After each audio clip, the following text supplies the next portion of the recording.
tell him not today. Oh, nah, nah, nah, nah, not today. Maybe tomorrow, not today. Nah, nah, nah, nah, not today. Today I woke up, skies are looking gray, and I just wanna stay in bed all day. Then I pretend the sun is shining and butterflies are flying over my head. It's a feeling I can't ignore, it comes knocking on my door, and I'm ready. When those bad thoughts find their way, I'ma slam the door and say, I'm not here to play. I tell them not today. Oh, nah, nah, nah, nah, not today. Maybe tomorrow, not today. Nah, nah, nah, nah, not today.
Yeah, that was back when I could call you mine. Holding hands, falling into the riptide, over and over.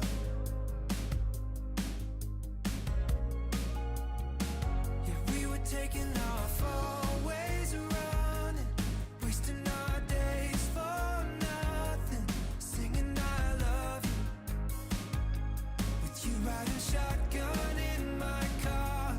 Do you remember all of the nights we spent alone?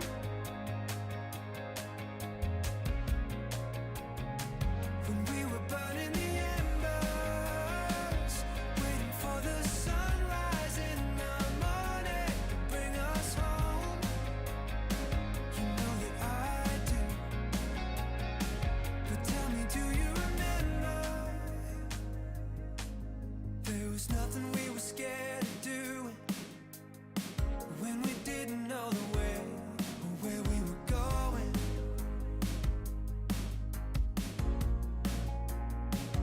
That was back when forever seemed a million miles away, and we didn't know it.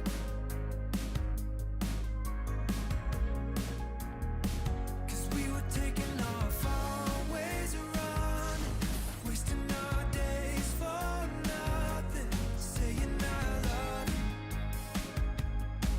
in the backseat of my car. Well, do you remember all of the nights we spent alone?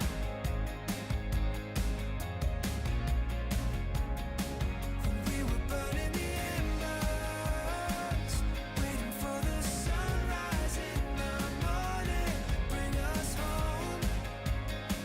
You know that I do. But tell me, do you remember?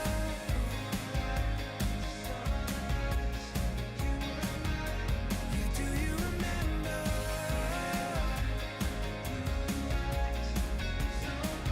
Tell me, do you remember?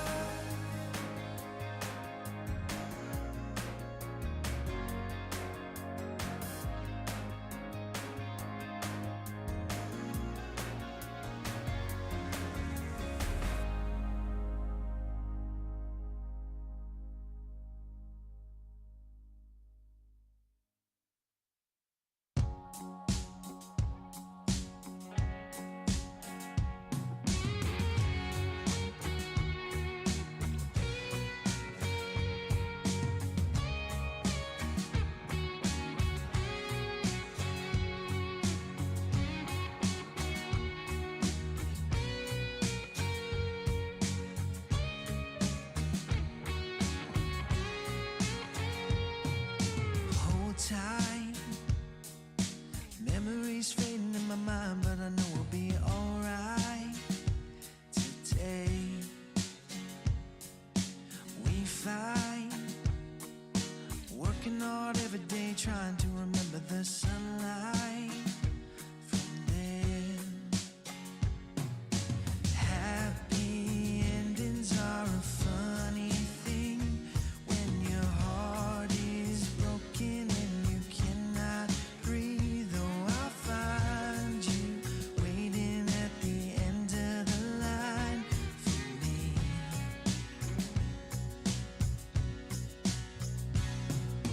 Holding on for something, is it gonna be enough? Waiting for the beauty of everything you ever loved. We can keep on fighting, we can try. Just hold tight, honey, we'll love this life. Just hold tight, honey, we'll love this life.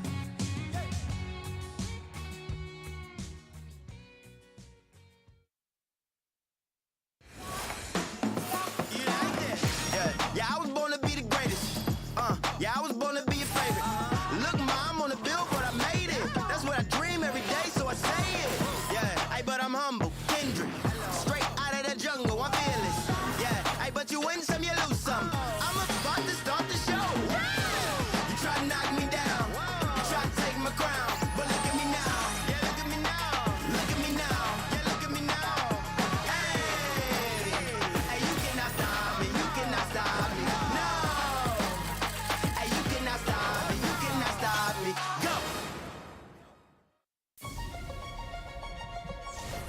Freaka TV, Freak Up Studio, live. 2022 GSL Season 3.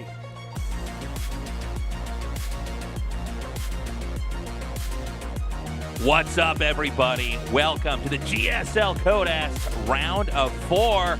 We're almost to the finish line. Today, we eliminate the final 2 players and, of course, then go on to the finals itself. We had an unreal round of 6. It was just every game, game 5, the couple of reverse sweeps from GuMiho out of this world. It was absolutely hype. More hype than anything that I feel like we've had for the last couple of years, at least here at GSL. And this is hype now. This round of 4 is sick. We are so packed down there. It's insane. almost completely filled up here in the studio. They might have to rearrange some of the set here if they're going to squeeze any more people in.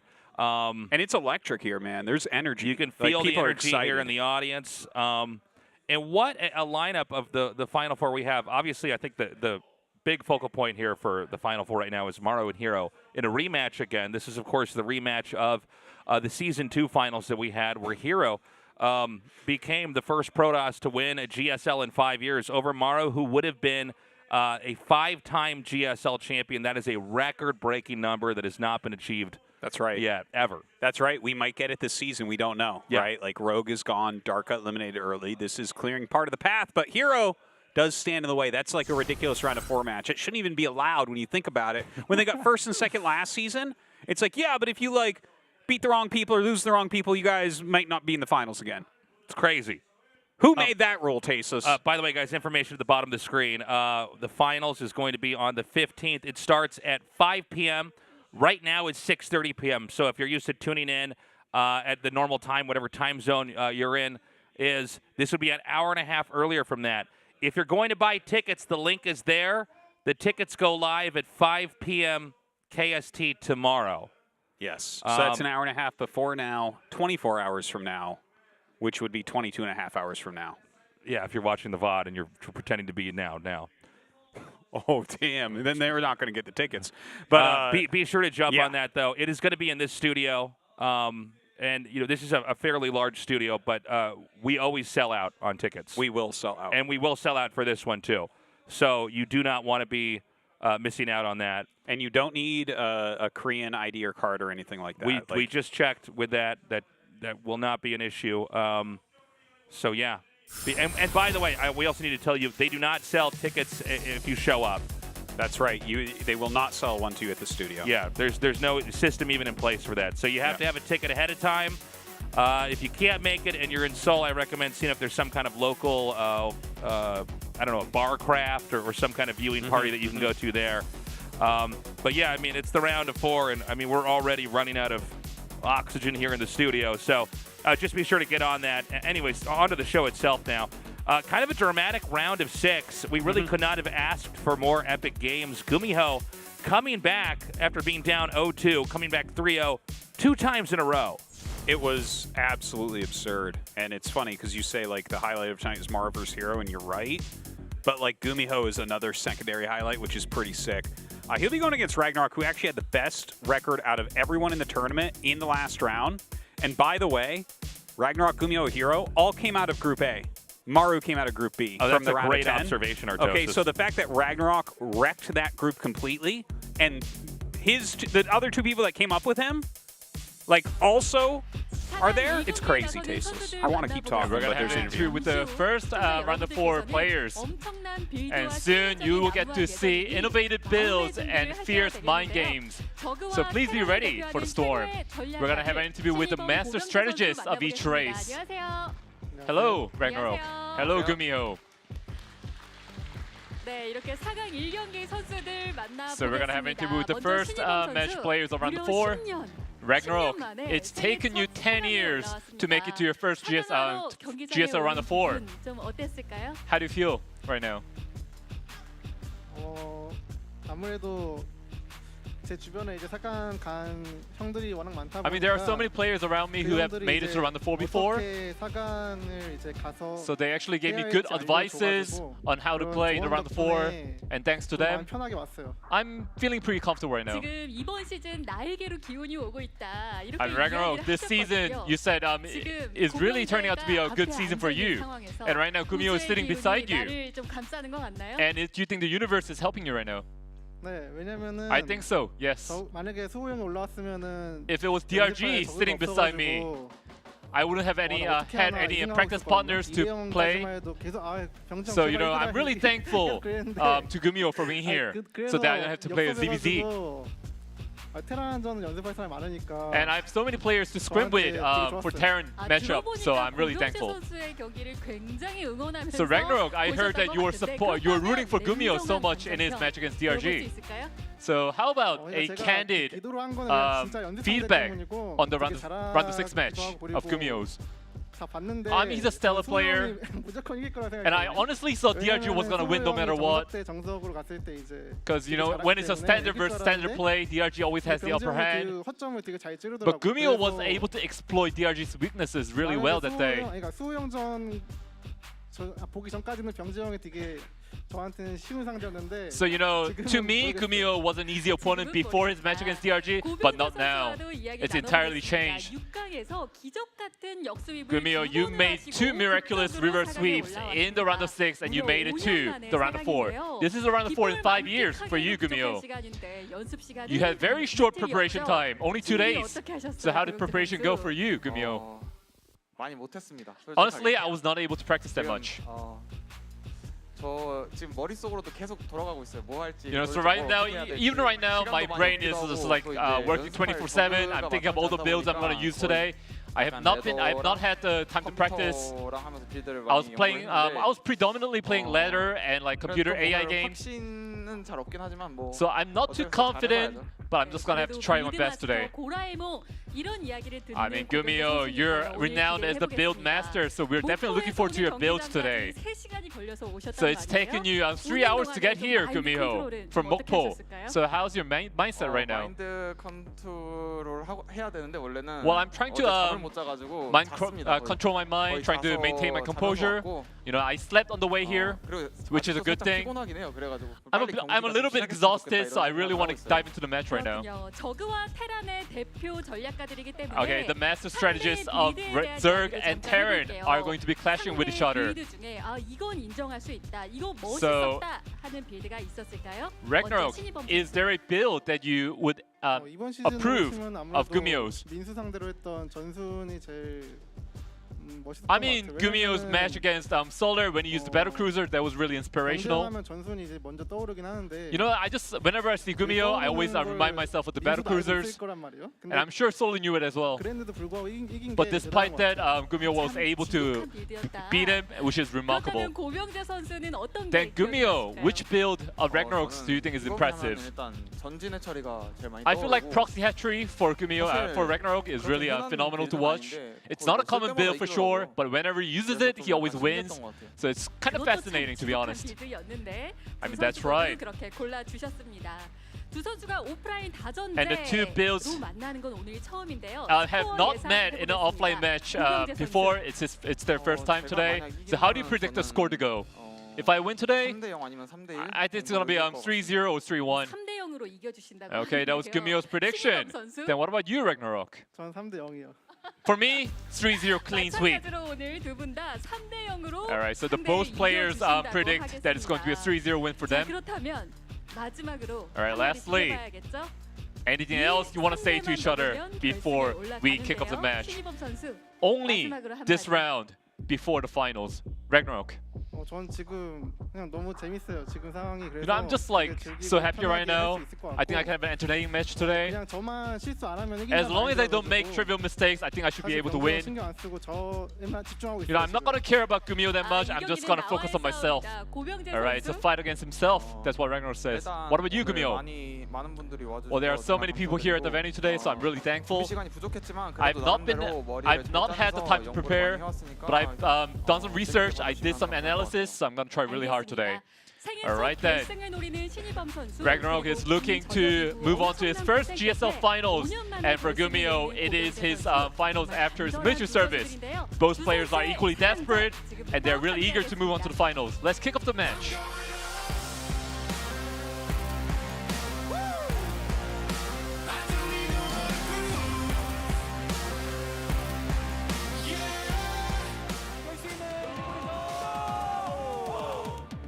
저글링가님 차이가 너무 많이 나는데요. 오, 이거 집중 한번.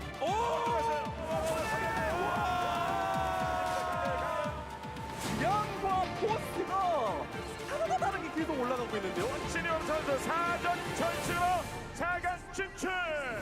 리페어 전수는 언제 쪽에서 기억난다지만 아마도 여기 앞서 달려버리는 이원입니다. 박살내고 있습니다. 또 다운이죠. 그렇죠. 꼭 버티겠는데 역시 매사나의 필드마스터, 타밍마스터 고병재 엄청나게 해내면서 4강 진출.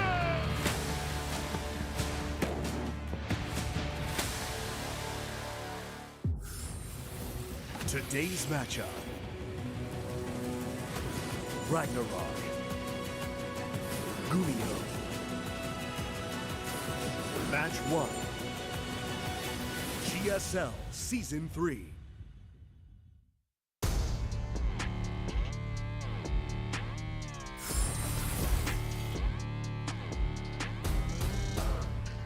All right, guys, we're ready to go into this insane match, man. I got to say, you know, one side of the bracket, absolutely I could see that happening, right? Hero Maru, it's kind of a dream matchup here. It still makes for a very different finals.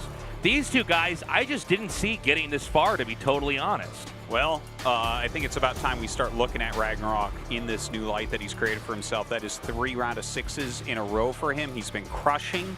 He hasn't made it to the finals yet, but he's very close. He has played the best tournament so far. And you actually, there's no argument there. He has played the best tournament. He has the best record. He did the best in the last round. And he had the toughest group, which has been proven because the other 2 people that came out of his group are still here. In fact, maybe the person who got 4th in his group would be here if Maru didn't have such an easy group.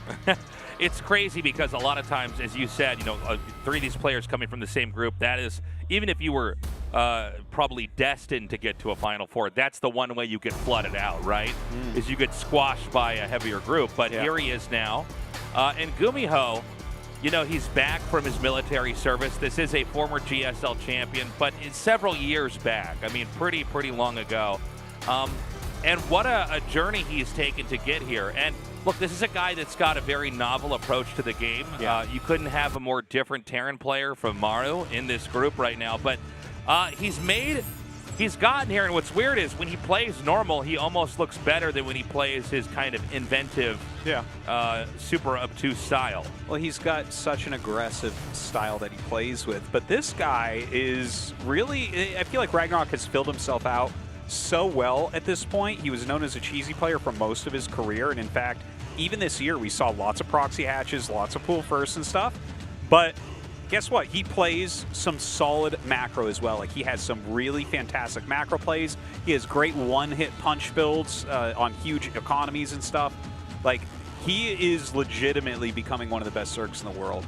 He actually is. And, like, I didn't see it coming. You didn't see it coming. It's hard to get our brains around it, but it's true, and we're seeing it. Well, we're so used to seeing him be viable and getting to a certain, you know, length or a certain distance in a tournament, but not closing it out. But I mean, here he is. He's the Zerg now in the Final Four. GuMiho, you know, both these guys, RagnaroK and GuMiho, I should say, they have a lot of builds that are very well designed to take the game into a totally different direction, right? And then they're going to be trying to play by their own rules. But what happens when you have 2 players who both do that all the time? We could end up with some games that we just will never see again. Yeah, that's actually a very good point. And honestly, I feel like GuMiho's actual, like, mechish, weird BC style might be good against RagnaroK, right? Like, he's the type of aggression that he brings out. Who knows what we're going to see, guys. This is going to be a best of 5 for the finals. Waterfall, Inside and Out, Stargazers, Tropical Sacrifice, and Data C. Let's see what we have. All right, guys, our best of 5 begins now. The winner of this goes to the finals of Season 3 of the GSL. Believe me when you hear me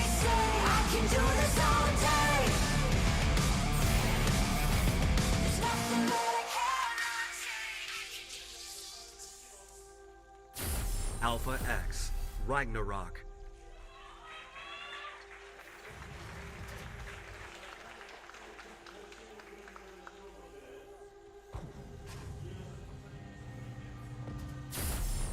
Storm Gaming, GuMiho.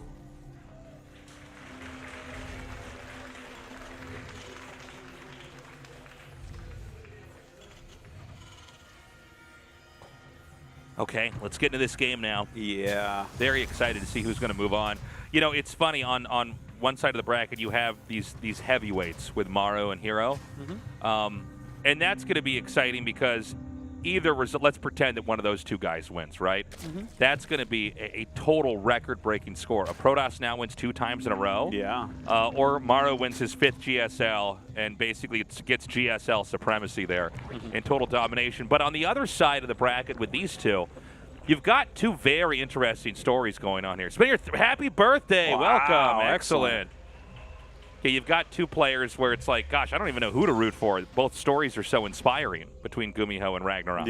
Yeah. I mean, RagnaroK has been coming up for a while, and if he can go ahead and end up taking a championship, that's like such a big deal for his career, and I think it would be a cool coming out party for him being one of the world's best Zergs now. You know, Rogue is gone. That spot is missing, right? We have to have 4 Zergs that are better than all the other players in the world, and maybe RagnaroK is going to be that 4th. So both sides, at least for now, pretty modest approach. You know, we didn't have any kind of weird proxy hatchery. We didn't have, barracks lined up just outside the Zerg's base. Yeah. That doesn't mean we won't have something crazy or interesting happen. But it's also possible, to start the series off, they basically want to open up with something pretty generic to get a feel for where the other player's at. You know, it's been a couple weeks into GSL now, and no doubt these guys have not played each other at all for those weeks. Oh, yeah. So, you know, it can be a little bit tough to tell where they're at exactly. So sometimes you'll see somebody open up pretty standard and try to get an idea. Well, right now, GuMiho did go reactored Marines into the command center and now a factory with 2nd gas, so should probably be going into Starport, but of course GuMiho has some crazy stuff he does. Who knows if it's a 2nd factory? We saw that once from him in this tournament. That was wild. But now, we do want to point out that GuMiho has done some like weird mech stuff, and it looks really good, and then it doesn't win, and then he goes into normal play and just dominates, which is kind of weird to see. Yeah. You'd normally think you would go into normal play and you would not make it, and then you do your weird mech stuff that only you can do and win, because why else would you be even toying with it if you weren't the very best and you made it work better than your normal play? Yeah, right? It's it's kind of a fascinating thing. Also, during that interview, it was funny to hear RagnaroK say, like, oh, I'm going to 3-0. That'd be the most scary thing in the whole world if you ask me. If I'm RagnaroK, I'm throwing one of the first 2 games because you don't want GuMiho to start out 0-2. Oh, he actually overextended. My God. Okay, he does end up getting that 1 Marine, but kind of an overextension on both sides. It seems like GuMiho just barely missed the mark, and then the Marines overstayed their welcome. They got dropped.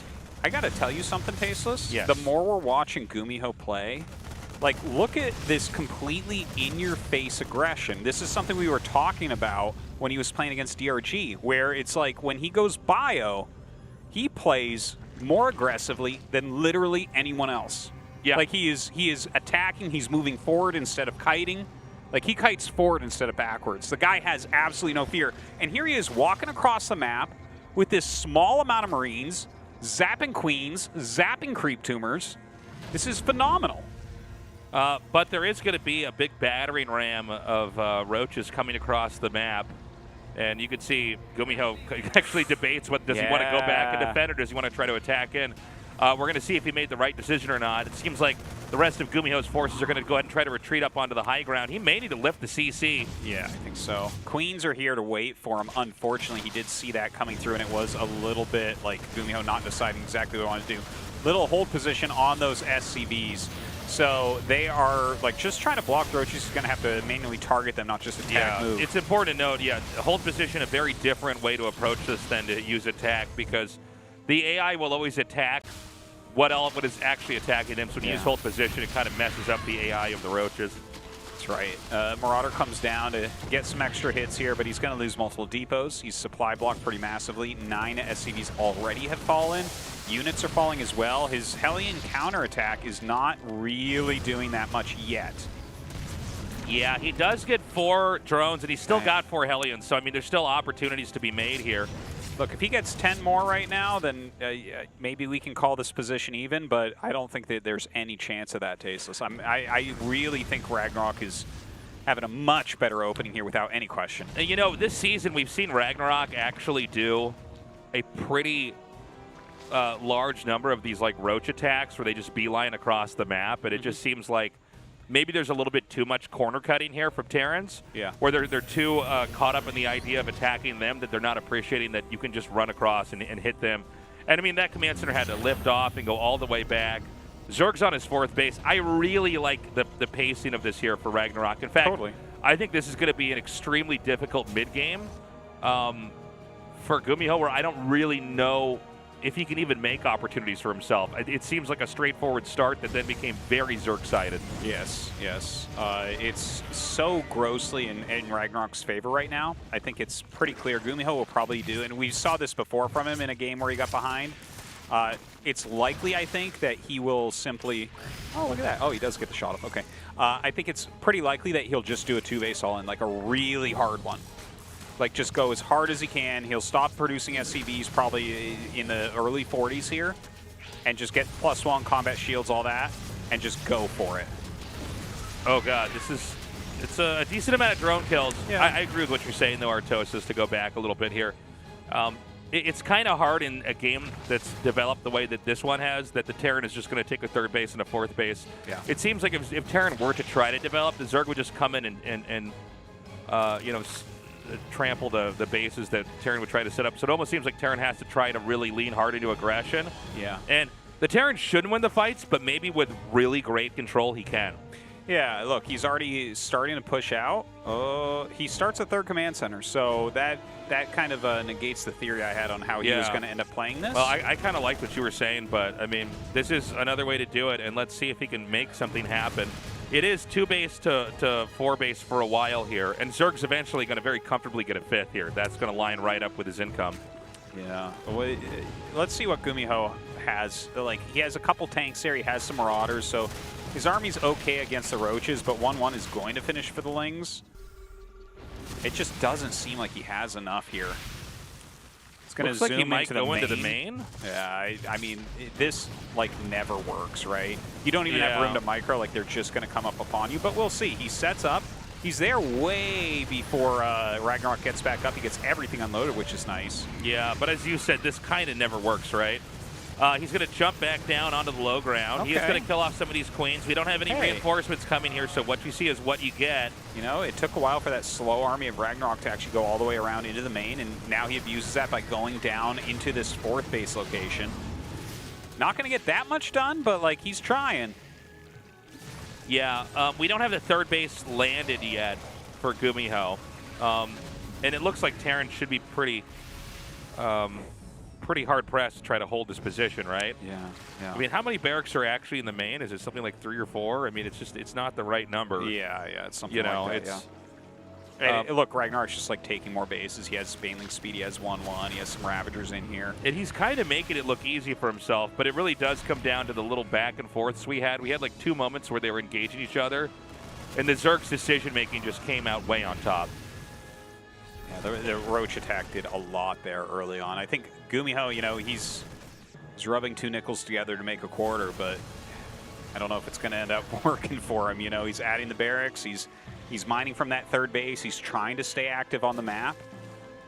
But, like, Zerg is so healthy right now. 74 drones, great upgrades. You know, he's got the Baneling speed already. He's got some Ravagers with these Lings. He's going to, like, 2-2 is halfway done. You know, this is a dream scenario. He's going to have 5 bases. His creep spread's not perfect, but can't have everything. Yeah, the concern now is that basically Zerg is going to get so high in supply, he can just pound this 3rd base. Or, you know, do a Nidus and worm into the main. I mean, there's a lot of ways that you can kind of end this here. Yeah, I think it's very likely he'll just do a massive, massive attack. Like, look at his army. There's like a lot of Banes in there. He's got the Ravagers for biling any tanks or Liberators or what have you. This Liberator does try to set up in the forest over here. And hit that Queen out. It's kind of a nice annoying little area, isn't it?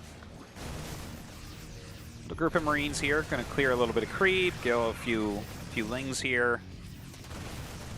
As the Banes come, though, he's going to have to get out. You know, GuMiho, like, he's playing well. It's just the deficit that he was at makes it a little bit tough. Yeah, I mean, he's so behind right now. Now, I mean, maybe there's a really bad overextension. Maybe RagnaroK attacks in pretty poorly. It's kind of hard to imagine, but in a moment like that, maybe. But we could see ground attack and armor for the Zerg is going to finish. And this is probably going to queue up, tee up a little attack for him here. Probably. You can see that GuMiho actually is getting reasonably more efficient than RagnaroK at the moment. But it's like when you're getting armies this large, there's not a lot you can do with these little groups that GuMiho has. It's like, yeah, this is max Zerg coming at you right now. Yeah. GuMiho, though, he has a good amount of army supply. Dude, there's like nothing over here. Oh my god. I see that like is many Banelings. Yeah.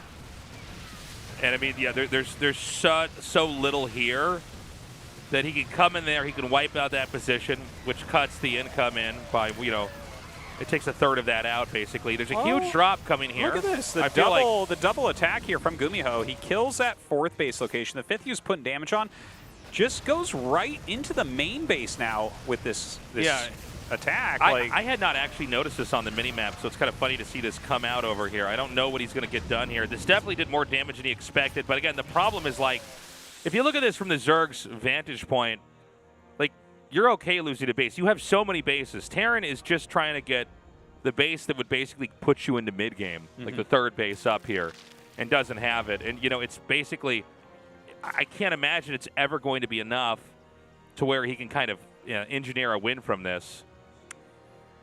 Man, yeah. Like, I think that GuMiho is actually, decision-making wise, doing absolutely fantastically, right? Like, he's just lifting his 3rd and doing counterattacks, and he's trying to stay really active all over the place against a Ling Bane, Ravager, you know, type of army. There's not like a lot of anti-air other than Queens, so, you know, he can kind of do this. So I think he's giving himself every opportunity here. It's just RagnaroK has to screw up quite a bit.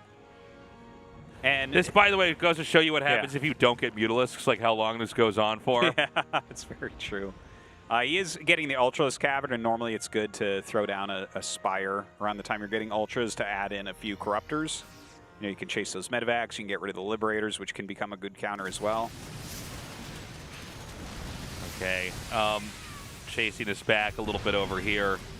Let's see if Terran can come up here. It's been kind of a rough game to watch here. You know, I mean, GuMiho's trying his damnedest, but every time I look at the mini-map, I get less and less confident about his position. Oh, I'm pretty confident about his position, Tasteless. It's just, it's bad. Oh, and the Marines and SCVs, Marauders, everything. If he can get this over to safety, maybe. The Banes are going to keep coming forward. They come down here, and he's going to get sandwiched. There's no Medevacs to pick this up. Oh, okay. That's it. Yeah, this is a massacre. Left. GG. Okay, RagnaroK takes that. He won it maybe 6 minutes ago, but he got the closer there. Yeah.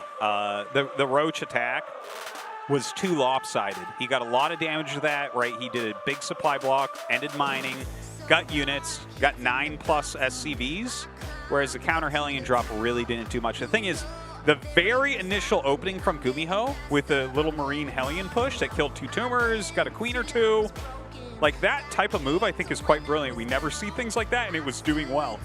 But, you know, the counterattack of RagnaroK, just a bit too strong. GuMiho simply wasn't ready. He didn't see it till it was halfway across the map. Not enough time for a bunker at the natural. Had to go up the ramp. Everything goes wrong. Tough situation there for GuMiho. And kind of a disappointing loss because he didn't get to show very much. Yeah, and a kind of straightforward approach early on to just have this set of roaches that just kind of ignore everything and run right in there. And I think we're going to have to see GuMiho respect that play from RagnaroK. He's used that to great success in other CVTs here, where he just has a rush, and if it doesn't work, it's fine. He runs away. But if you're like trying to be too fancy, if you're trying to cut too many corners, and you're not respecting the fact that like roaches are beefy units that can just attack you, you're going to be in trouble. Looks like we're ready now to go into game 2. It's going to be on the map inside and out. RagnaroK has taken a 1-0 lead. Again, the early game is certainly the most important part of that game here. We're going to see if GuMiho can change it up. I imagine we're going to see a lot of different types of Terran vs. Zerg openings here. But so far from RagnaroK, I mean, kind of simplifying the game by just going for an attack, and if you're not ready, you're going to be punished. It's a good way to put it. And it's like there's a little bit of risk to him, but definitely it at least tells him exactly what you're doing and what you have, you know? There's a lot of value in it for RagnaroK, and right there especially, where it almost won the game. Obviously, there's a lot of follow-up things he has to do, but like you said, it really simplifies what's going on. Okay, putting the jacket on here. Oh, what is this? I was wondering what that was. Oh, is he cold? Is that what it is? That doesn't look Could very be. warm. I don't know. He's rolling the sleeves up, so that can't be it. I will tell you, I think playing cold is pretty difficult. I find like I don't want to be too hot, obviously, but yeah. Oh, I hate being really hot, but I hate being really cold. You want to have the Goldilocks temperature there? 100%. Yeah, man. this body's just right. Now I'm ready to go. You should see me with like my blanket in my bed. Like it'll end up where like I'll have it shaped like the letter S because I'm like, well, I want it over my I want my like my right shins, leg not, covered, but my feet need to be sticking out. Yeah, or my something feet like need that. to be out, Yeah. and then I'm like, well, yeah, I want it over my midsection, but not over my shoulders. Yeah. I need my left arm under the blanket, my right You have arm like under my pillow. It's like you just have like a balled up blanket on your stomach, and that's how you sleep. That's, Like- that's probably closer to it. Well, it looks like he's got that. He also has a heating pack in his hands. You can get those at any pharmacy out here, by the way. I've had people ask me, like, where can I get that? I don't know if they have those those. are great. Yeah, I actually like them when it's wintertime. Dude, I get big boxes of them for the wintertime. It's like I have a keeping bunch your in my hands house. warm is so important. Because if your hands are too cold, it's hard. Yeah. The towel's back. We're getting a lot of good content around what the players have on their hands here. Yeah. Yeah, GuMiho with hypohidrosis. We're not joking about that, by the way. It does need to play with a towel over the mouth. His hands get too sweaty. Thought that's impossible. Apparently not. Yeah. Anyways, guys, Game 2 has loaded up. The best of 5 continues on to see who moves on to the GSL Season 3 Code S Finals.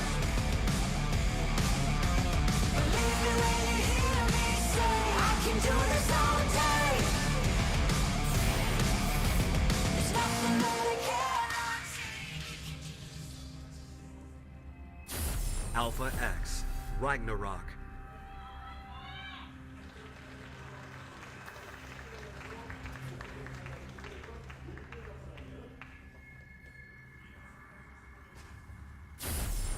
Storm Gaming, GuMiho.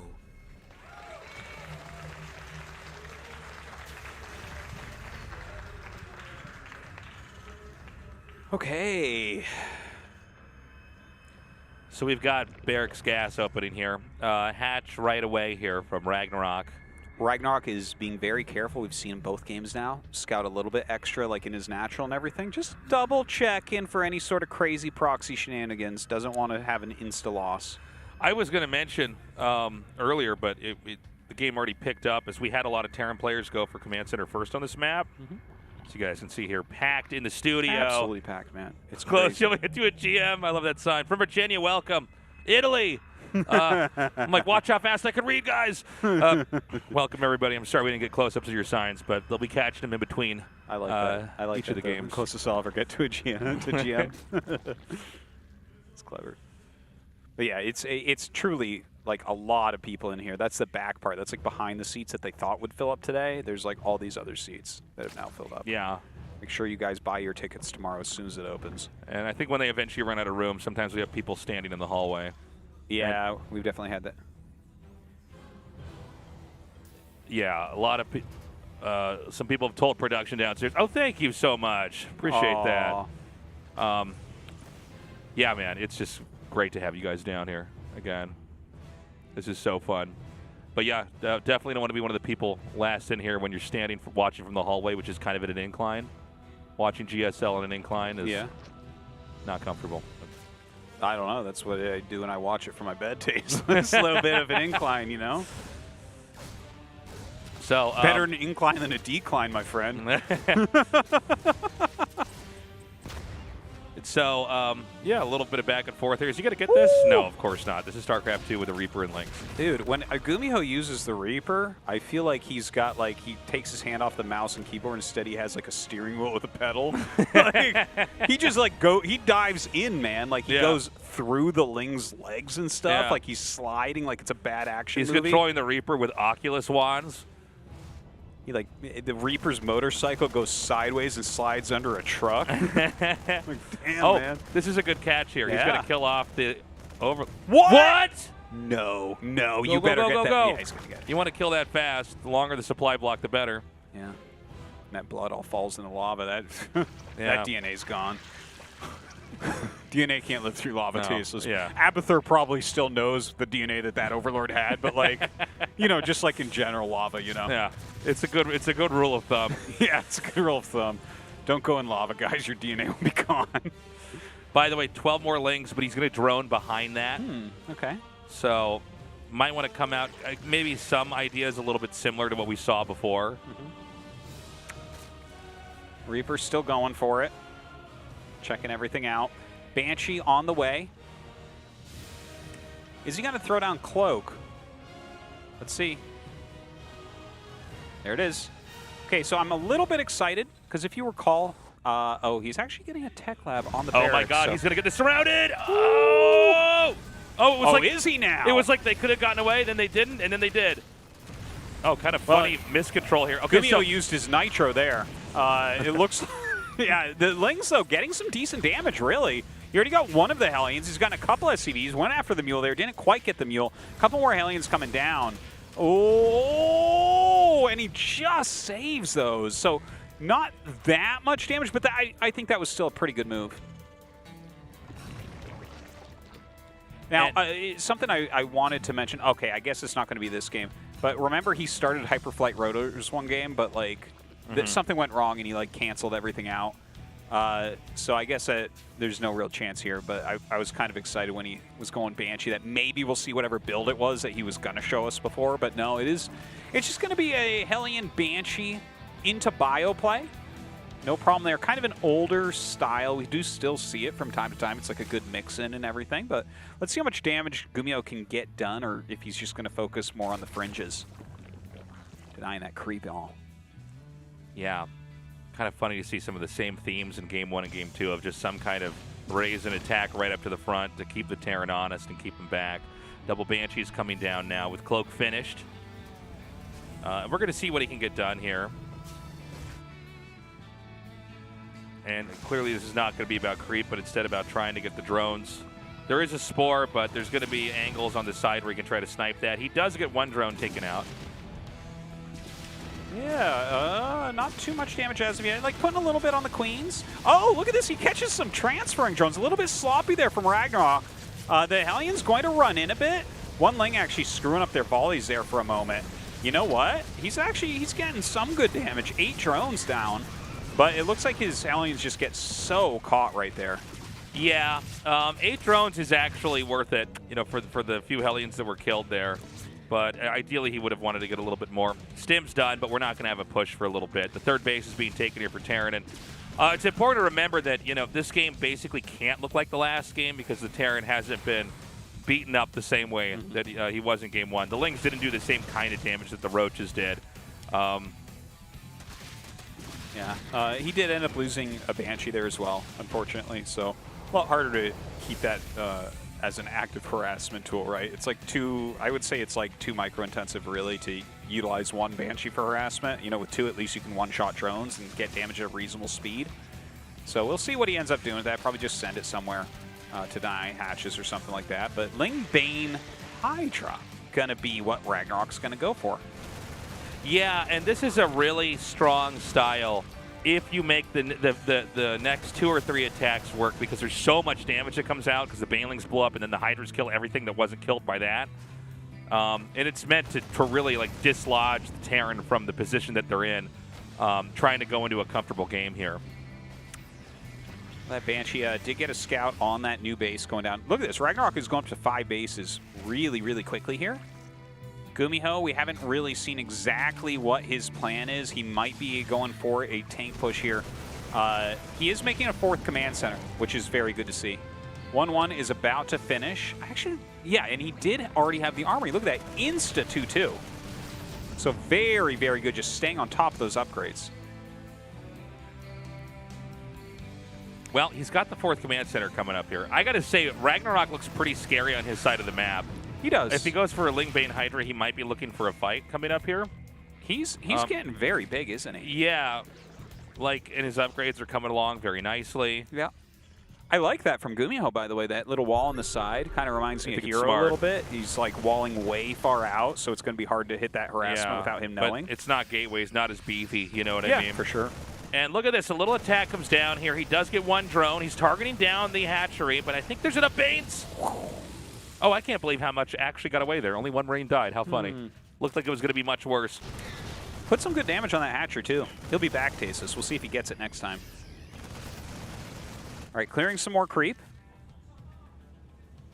An interesting tank placement there. Just kind of looking at that ramp.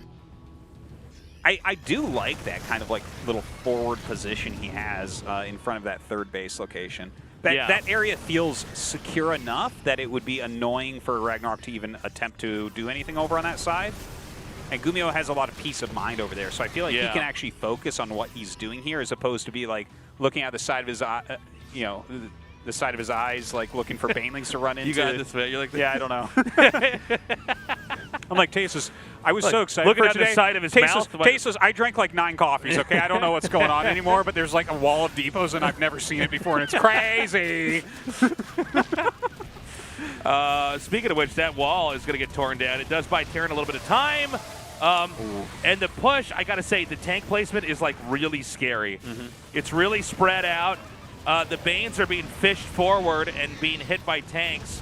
And he's kind of taking advantage of the fact that there's this huge divide. There's 2 pushes coming down from either side, and he can use the medevacs to seesaw to whichever side he thinks is going to be a little bit weaker. In this case, it's going to be the upper left. And look at this. He's like on creep playing this out. It can be a very risky thing to actually not scan the creep and kind of let it recede a little bit. So he's having a little bit of a hard time. Has to continually pick up and go back. Now his wall is done over here. He's sending some reinforcements as the SCVs go back. Yeah, no banelings in here, so he's going to be all right. We'll see if he re-walls. I mean, this is a scary push, but I want to point out no position has fallen. Well, hold that thought. Tasteless? How embarrassing. Why did I say that? Oh, my God. But he does get one. Can he keep this going? He's kind of right in the middle in between all the bases, so he's got like opportunities to maybe hit my God. a lot. Well, hold on. That was Look at how pretty much instant. Ling Bane is there. Yeah. We should have smaller unit caps. There should be upkeep. What is going on here? Oh, there's a hatchery here apparently. So he's going to come up here and try to hit this. I think the Hydraling Bane could barely drive this out. Yeah, that's a lot of banelings. But it seems like GuMiho is too far away to kind of recover from this. I mean, he's microing very well, but the Zerg is already so deep on the map. The Terran is not in the same kind of position as the Zerg is. I mean, RagnaroK seems to have a very comfortable he's very comfortable in kind of growing and just keeping the Terran at bay. I mean, he's almost making these look easy considering what Maru did. I'm sorry, what GuMiho did earlier in this this tournament. RagnaroK definitely is playing a great game here. Like he is macroing so well. He got his economy set up early and very, very strongly. Like, look at the amount of Ling Bane he's throwing in here. GuMiho just GGs. Now, and he has 4 bases and he's GGing, man. Now, like, that's how hard that game was. Now, I want to point something out, though, okay? I mean, here's the problem. Now RagnaroK is really screwed because GuMiho is down 0-2. So we know how this works. Dude, yeah. GuMiho has him on the ropes right now. Yeah. And those were kind of one-sided games, which is actually, this is GuMiho's MO. RagnaroK should not have fallen for this. He should have let GuMiho win in game 1. Yeah. This was actually RagnaroK's This was mistake. a huge He's mistake. going to be kicking himself. Right. Yeah. Well, I will say RagnaroK kind of made that look almost too easy, right? I mean, he was just so comfortable. And it seems like RagnaroK, you know, the games that he's playing, it would be really great to do like a deep dive on what he's doing because he's just kind of staying out of range of the Terran the whole time. Yeah, it just seems like whatever the Terran's doing, it's like, no, you're too late for that. Too late for this, too late for that. Let's see what happens, man. Stargazers for map 3 here, RagnaroK versus GuMiho. Either coming to an end here in a very one-sided series or GuMiho beginning that comeback that he has done 2 times already in the round of 6.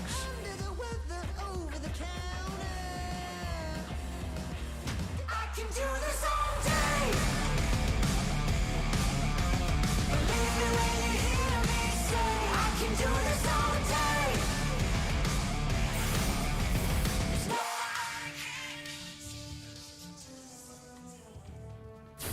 Alpha X, RagnaroK.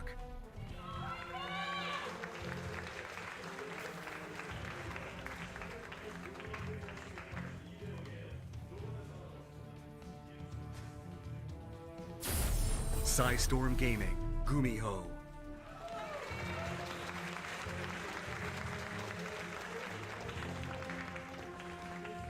Okay, so GuMiho played a pretty normal TVZ. And when I say normal, I don't mean like bad or average. I just mean that's what a lot of Terrans look like when they play. Yeah. Support from Germany. Excellent. Welcome from Canada. GuMiho support here in the audience. I love that shirt. Thank you, guys. Yeah.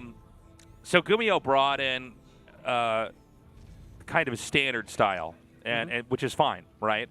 And that's how he won when he reversed those games. It was actually GuMiho kind of playing the weird eccentric style that he made work before and became a champion before that didn't work for the round of 6. So I'm really wondering now, I mean, what does GuMiho do? It has to be a 3-0 streak from here on out. Yeah, yeah. So he's bringing out Command Center first. Yeah. And if you recall from the interview, he mentioned that most of his practice, other than ladder, was in single player, like against a computer. Ah, Romania, welcome. It's a Fear Dragon level poster right there. Now, he mentioned that he practiced a lot against the computer, right? And Mexico from Canada to Korea to GSL. All right. Welcome. Thanks for coming, man. So, like I was saying, they basically, if you're practicing against the computer, people might be like, "What? Are you trolling?" No, no, no. You do that so that you're not really interrupted. It's for optimizing builds, right? So, like, you'll play against a computer because the computer won't do anything to you. It's just like a placeholder in the game, right? And you just see like. You test like how quickly you can get things, how quickly you macro up, timestamps for what you're doing. Now the build he's doing here is the thing most in need of optimization. Right. Right? So Command Center first specifically, you are looking to get as much as you can as quickly as you can. So this is probably one of the builds, or the main build that he practiced in single player. So I'm expecting a very strong game out of GuMiho here. Yeah, but this is Ling speed into Roach. Yes, it is. 2 base. So RagnaroK could just come in here and go right for the knees. It looks that way. And take the Terran out. Now, I want to say, if this, oh my God, he's not going to get the scout off. He is not. Okay, so I really like this for RagnaroK. Now, I want to point out we've had a lot of insane Terran wins with this build. In fact, a lot of Terrans kind of refer to it as the OP build, the overpower build. But you know, you need to let the build kind of get started before you're going to get to a place that's going to be comfortable. And this is a third command center too. Yeah, this is I almost missed that. That's a third CC. I mean, I think that RagnaroK just wins. He might. Yeah. He definitely might. Like, we might see a Banshee get started from GuMiho, in which case he might technically live. But yeah, this is going to be bad. One thing to mention, if GuMiho can somehow live through this, he has 3 command centers, so he can refill his SCV count. He can recover. Yeah, but he might just straight die. This is pretty bad what he's up against. The problem is his wall is going to go down, and so many Lings are being made, they are going to just flood in. Yeah, a lot more Lings are coming. He is so out of position right now, man. Dude, this is so bad. He is very close to dead right now. I just don't. Yeah, this is as bad as it can really get. So he's actually blocking Lings with his SCV Hellion, which I think is a good play. Yeah. He needs to get the Banshee out to kill the Roaches. This is incredibly smart from GuMiho, and he's using his SCVs in the main base to try to slow this down. He loses the add-on. Did he start another Banshee? He did not. So he has 1 Banshee to fend that off, but he's blocked the Lings. Like, I think that there's something... GuMiho is like playing very smart. Yeah, he's just in a bad spot. He's on to something here with this. And, I mean, he's fending the Ling. Hold on a second. Yeah. I actually think that he's going to live through this. Yeah. And look at the worker count. Look at the hatchery count, Tasteless. I think this was almost a mistake here from RagnaroK. RagnaroK should have focused down the Hellions to let the Lings come in here. Dude, I've seen a lot of 3 command center builds against these types of Roach, Ravager, Ling, all-in type things. And I've never seen anyone hide their SCVs and Hellions and then go behind the Roach Ravager to stop the reinforcements. I've never seen that. That's crazy. And he just held that beautifully. And the workers are 33 to 24 right now. GuMiho is ahead. Yeah, he's GuMiho got 3 command centers that are dropping mules here. He's going to be able to produce 3 SCVs at a time. I just like RagnaroK, like he's got all these great units now. He's got a Banshee, he's got a Viking, he's going Raven, he has Hellions. GuMiho is ahead. Damn. I mean, this is I feel like I have new wrinkles forming on my brain right now, seeing that, because it's like, Literal chills. That's literally how you handle it.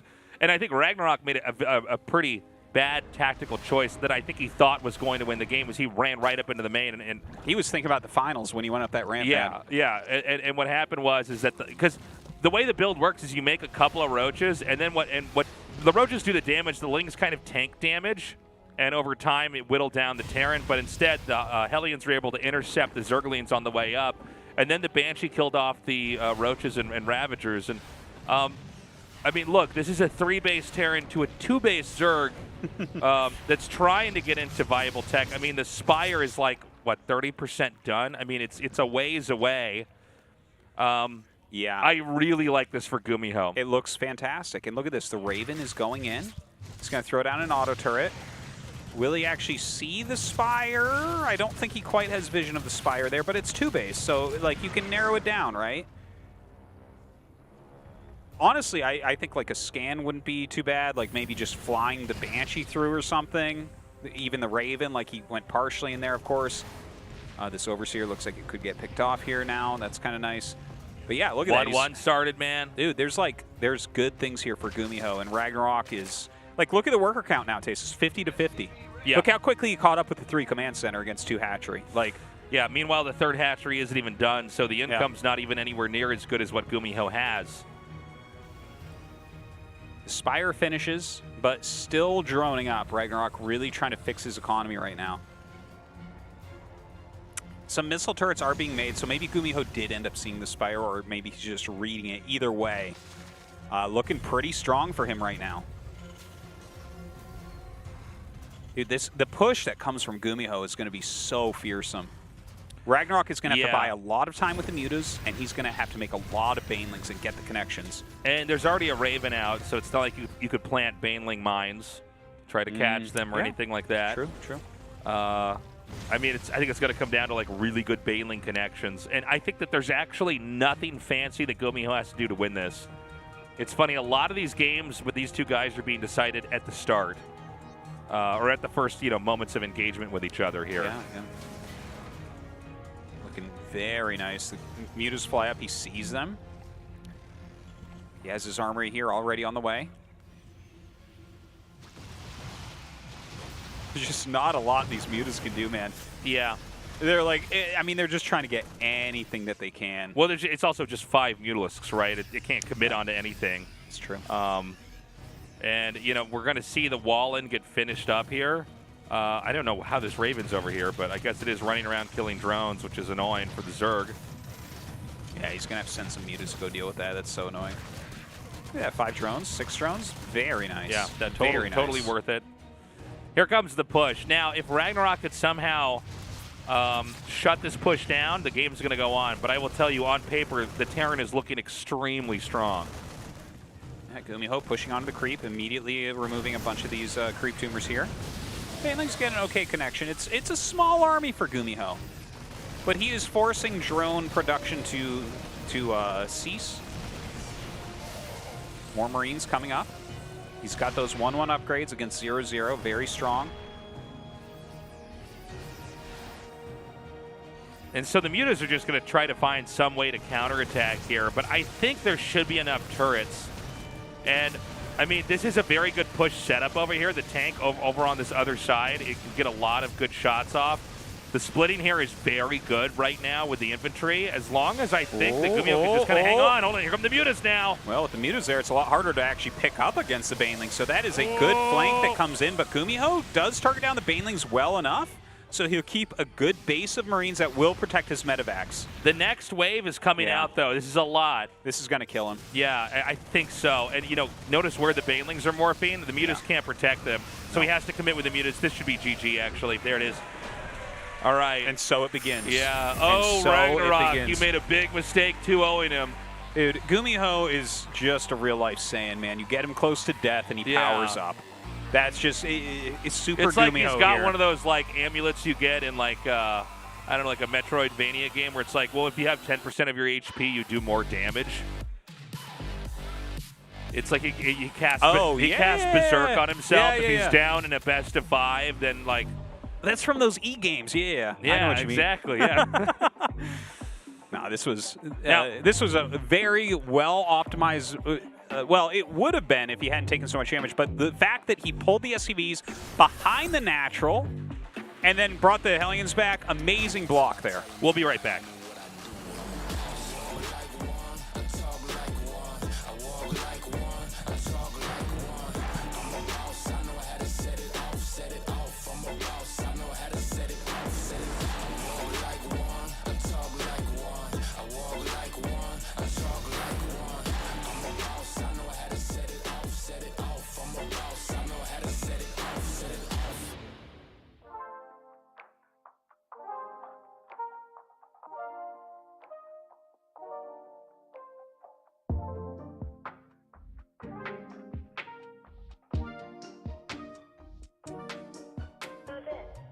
I've been dreaming about you. Wish I knew what you were up to. Wish I can hit you up just to say I'ma set up a TP and I like you to be with me. We could laugh about nothing at all.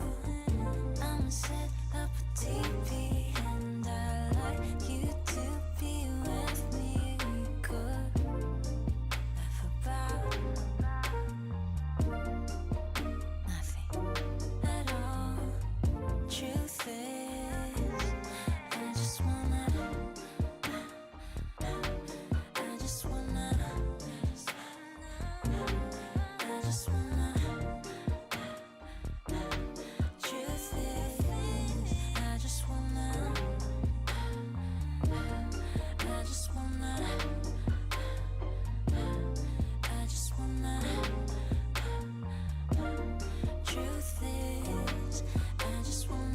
Truth is, I've been stuck in my feelings these days. I've been up in my bedroom nowadays. Even with the sun shining so bright, I wait till stars come at night so I could dream about you tonight. Truth is, I'm a little bit hesitant to hit you up. I get more scared as a damn grown up. This ain't a hookup, we could just burn up. I feel you so close up. I'm so sorry if I close up. Truth is, I just wanna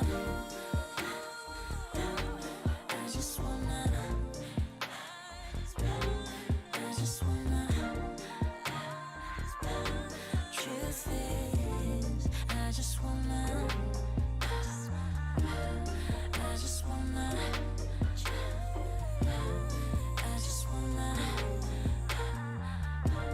truth is, I just wanna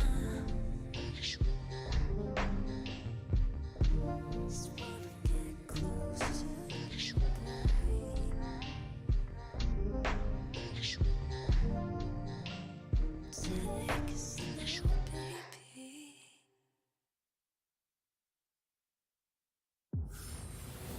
Today's matchup.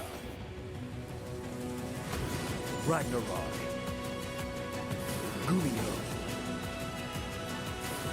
Match 1. GSL Season 3. 2022 Hot 6 GSL Season 3. The studio is filled up. I gotta say, man, you can feel the energy here. Yep. It's exciting. We're gonna go to Tropical Sacrifice for Game 4 here. And, you know, we're kind of like half joking, but also half serious that now that GuMiho's down 0-2, he is starting to come back, right? Like, he just did this on Monday. He chose a great build. He made a move that I personally have never seen and stomped RagnaroK for that cheese. So we'll see what the next game is. Yeah. You know, don't want to jump to conclusions, but I mean, we recognize patterns, and this is a pattern for GuMiho. And a very different type of game. I mean, basically, RagnaroK had the counter for the build, and then GuMiho used a tactic to recover, which is very cool. But yeah, man, let's see here. Can GuMiho tie this up 2-2, or does RagnaroK take this one out? Again, we're going to go to Tropical Sacrifice here for map 4 as his best of 5 continues here in the GSL with RagnaroK and GuMiho. I can do this all day. Believe me when you hear me say I can do this all day. There's nothing that I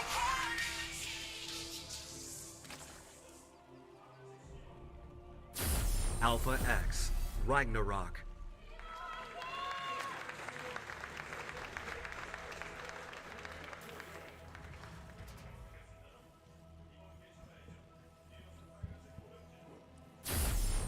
Storm Gaming, GuMiho.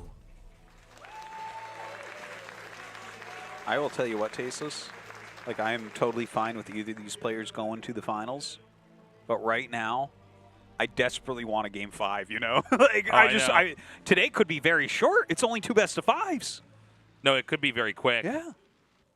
I've got my fingers crossed. By the way, pool first against Command Center first. Now, I casted this with State earlier, and we thought that this just loses, but I don't know how early the pool has to be to work. Yeah, this is not the quickest pool. So this can be a little bit deceptive. But let's see how things pan out. Spending your honeymoon at GSL, welcome. Well, all right. The fact that you guys are here, you are both keepers. You're both very You're lucky. both keepers for sure. Okay, so the barracks... Okay, guys, he's got 4, now 6 lings started. Is Terran going to have what he needs? I'm getting a little bit scared here because the fact that he made 6 lings means he's coming, man. And, you know, how does a Terran play this out? Do you just want to, like, lift it up and finish your wall in and try to hold on? Well, let's see. I tell you, GuMiho was so prepped for that Roach attack. I'm sure he's going to have a good idea what to do here. He sees 2 lings, so he knows that this is a quick pull. And the other lings actually, some of them ran around here. Of course, RagnaroK doesn't know the build yet, by the way. Just throwing that out there. Yeah, he doesn't know that he's in a very comfortable spot. Yeah, StarCraft 2, I do feel like there's an ability for Terran to recover. If this was Brood War and this was happening, I'd be like, guys, better warm up the car now. We're almost done. No, it would be done. 1 Marine. 1 Marine can't beat 1 ling in StarCraft 1. Yeah. Bunker starts, but the lings are already here. Yeah, but watch the micro on this Marine. Look at him run away. What? He didn't go up the ramp. He went to the side of the ramp. Okay, the SCVs come to block in front. More SCVs being pulled. It's just 1 Marine. Oh, GuMiho! Oh! That was crazy. All right. Well, I mean, he does not have any Marines making, by the way. That's right. He does have a bunker on the way. Yeah, he's got a bunker. Well, it's not finished yet, but it will. Oh, no, sorry. Yeah, there is an SCV making that. So that's annoying, right? That makes the SCVs, have to chase them around. That's lost mining timing. You know, the Zerg's not in a great position here. Who wins this? Somebody's wrong. Somebody's right. He actually screwed up. I think he was actually going to get the last shot there. I think so, yeah. So,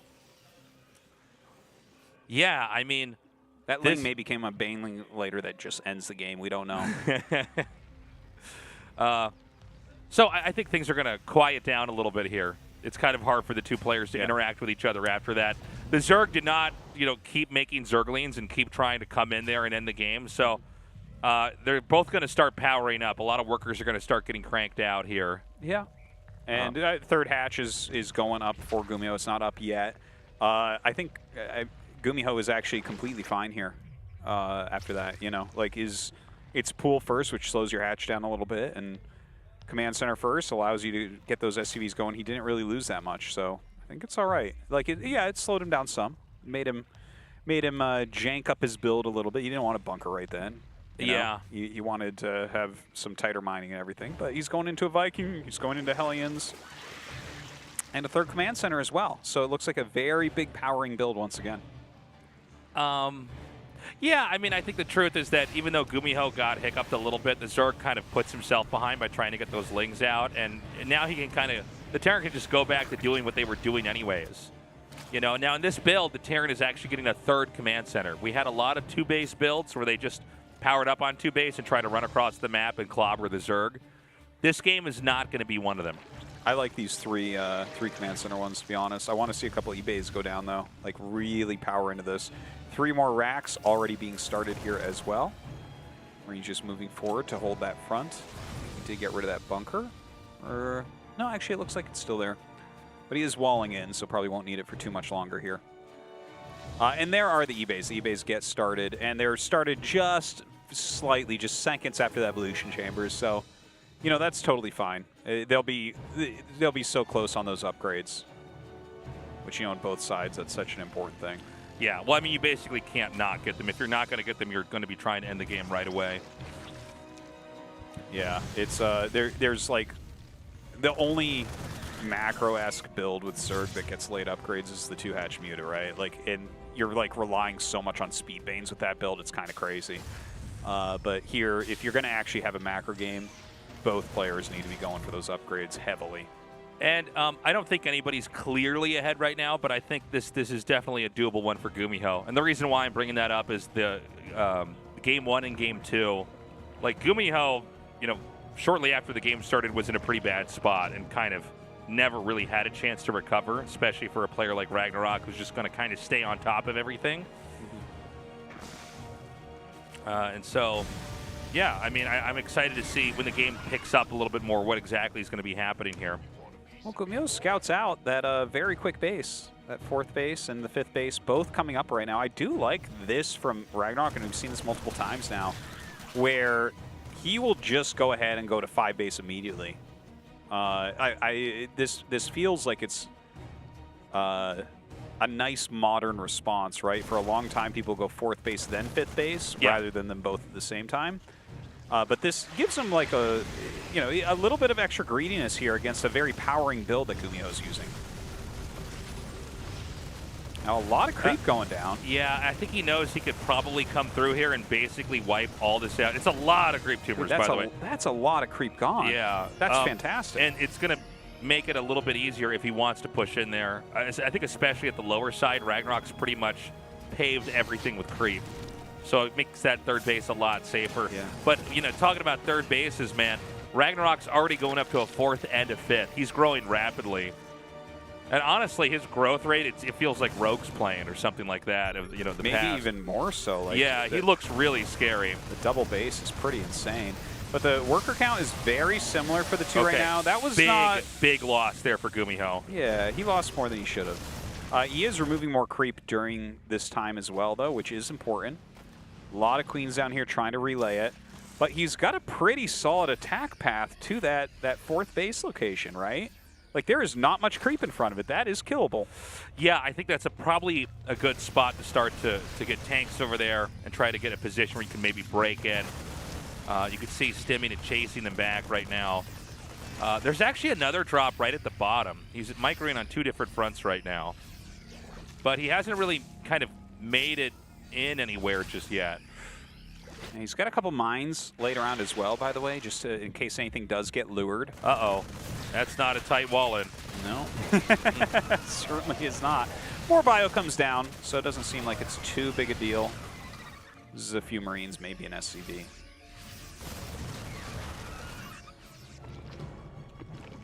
Their 2-2s are lined up really nicely, and there's the infestation pit, as well as a couple macro hatcheries going up here. The macro hatcheries look to be both in the main base, so, I mean, he is really committing to Ling Bane. We'll see as he goes up into Hive. I imagine he'll go Ultraless, but we'll see. Another great scan here, some good pressure, getting rid of a lot of creep tumors. Putting a bit of damage down on this hatchery, but will be forced to pick up as the Lings come. Yeah, but GuMiho not making a lot of headway in any of the pushes anymore. Not since he lost that little skirmish there earlier. There's the 4th base set up. We're going to have SCVs transferred to that very soon. Both sides are getting close to maxing out. And, you know, I think once we get the worker transfer over to that base, which I don't know why it's not there yet. because it's just sitting there without anything mining in it for a while now. I think GuMiho's going to be where he needs to be, but right now I think RagnaroK pretty comfortable.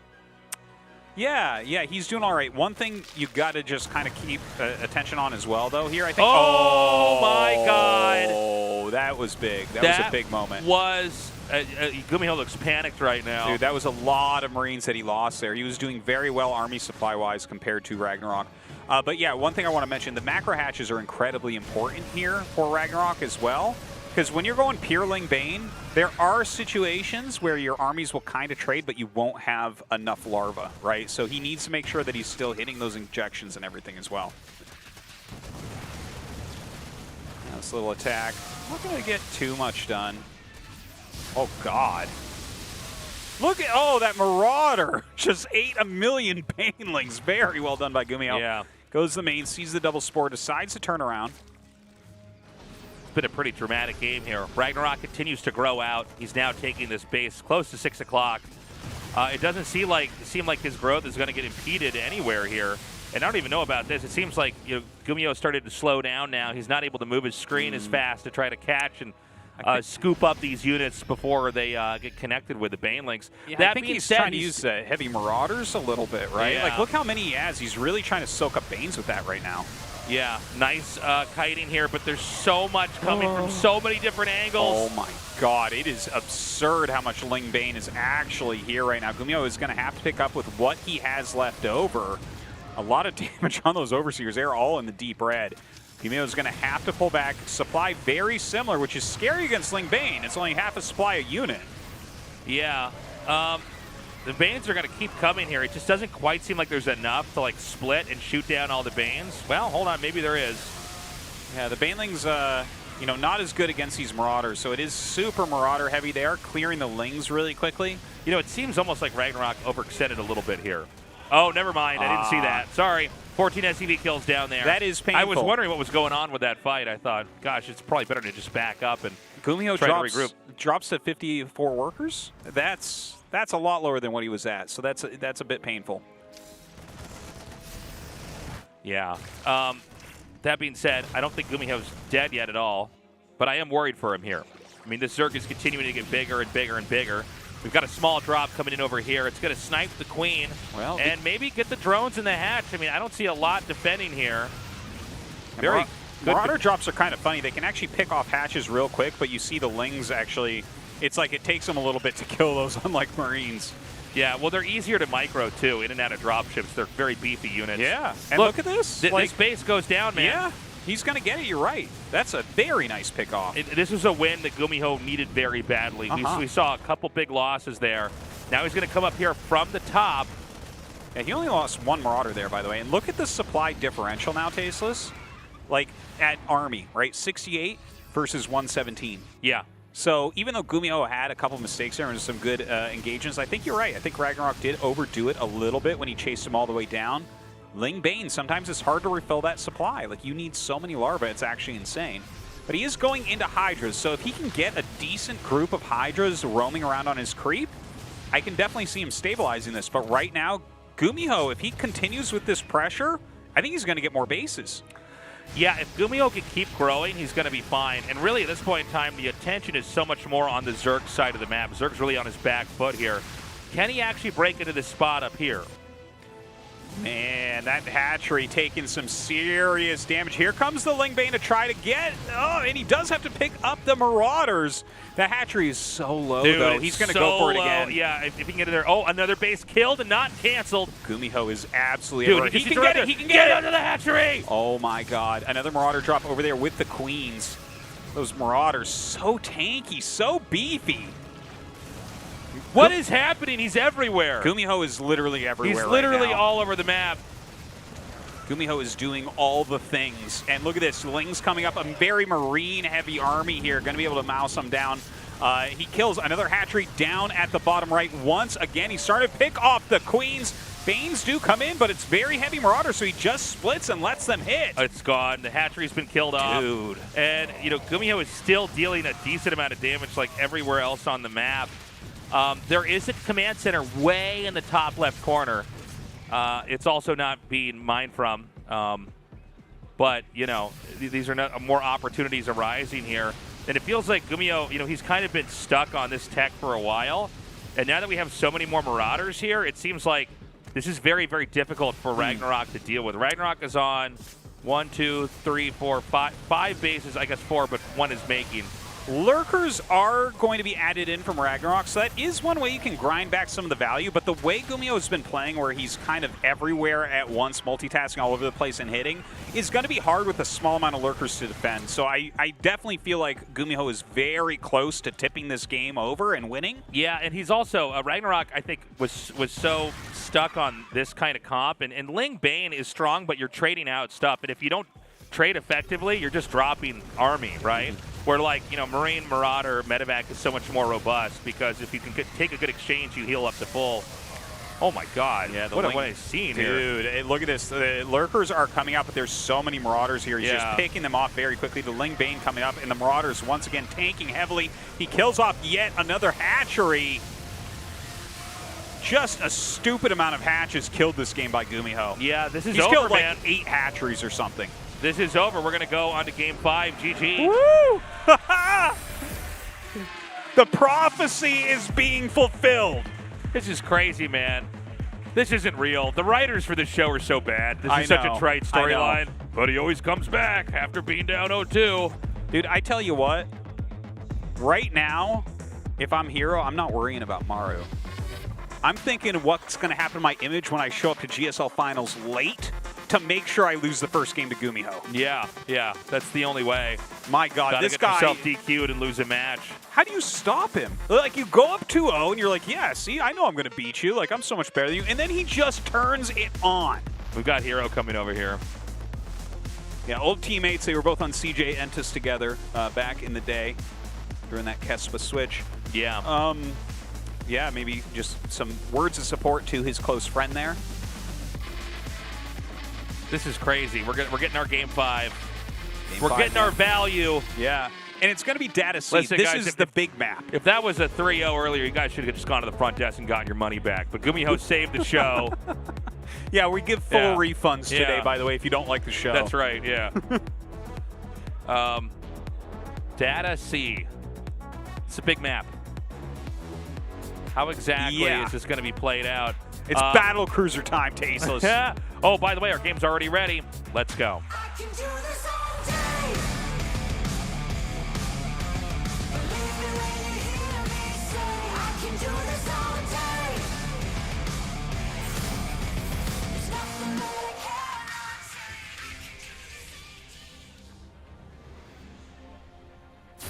Alpha X, RagnaroK.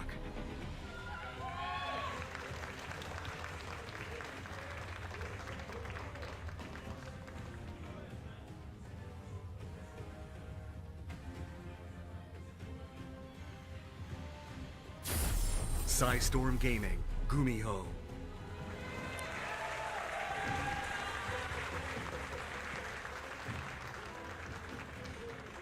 So hype.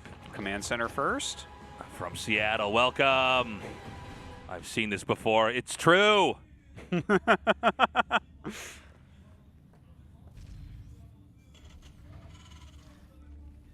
Oh, man.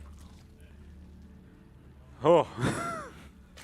Excellent signs in the audience yeah, here, guys. No, people are getting hype, getting behind GuMiho here. Artosis at CC first again. Of course it and is. with a Wallen at the ramp, by the way. A nice adjustment. Dude. Yeah.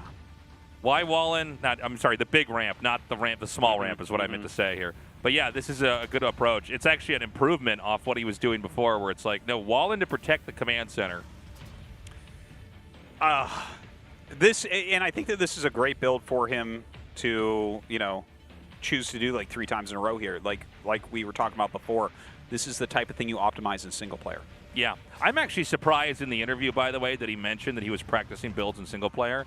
Because I feel like if you really understand prep, it's like, oh, all right. Command center first. Yeah, you're going to command center first because that's the kind of build you practice without being attacked. Yeah, yeah. No, I mean, that's the first thing that pops into my mind, at least. But the thing is, I don't know that there is an agreed upon counter to this right now. I do like RagnaroK's idea of 3 bases, then 4 and 5 at the same time. Yeah. He's been doing that, and I think it's a good idea. The Ling Bane there, I think you're right. When you called that it was an overextension, when it looked like he almost broke GuMiho, I think you're actually right that it was an overextension. Like, it looked like it was going very well, but he actually didn't gain much value at the end of his army, and then he didn't have enough larvae to actually replace it. So definitely some issues going on there. Yeah, it was. It's funny. We've had so much of the first. Oh, dude, it's okay. It's the same build again. Oh, I was about man. to say we have. Before I saw that come down, I was going to say we've had every game almost always hinged on an interaction right at the start, and this game's not going to be any different. Now there is a. Oh, he has a third hatch started though, so it's a little bit different. Yeah, a little bit. But this should be aggression, right? Roach weren't that fast. Am I crazy? Well, we'll see if he actually goes. Like, I'm looking at this. I don't think you can get in. He knows exactly what he's against. Like, 5 he knows roaches, that this is command 6 center. roaches. Yeah, I guess he's going for it. All right. Well, GuMiho, this is funny because he forced the land there, so he's going to have 1 less unit than he should have for sure. Maybe even. Thing is, if this can't get in and do damage, I mean, this is pretty ideal for Terran, right? Yeah. A wall. I mean, and by the way, I'm sure we all know, but it's worth repeating. Roaches don't have great range. You know, if they can kill the Wallen, great, but if they can't fire over a Wallen and win a fight like that. Yeah, that's very, very true. And look, they're going way around. Oh my God, he sees a roach. So that's very, very important. Banshee insta starts. And by the way, it is a battlecruiser build, Tasteless. Yep. It is indeed. Now, he goes back behind. Let's see if he makes the bunker. I would imagine he's going to. There it is. There it is. He's making mines, so that can pop 2 roaches right away.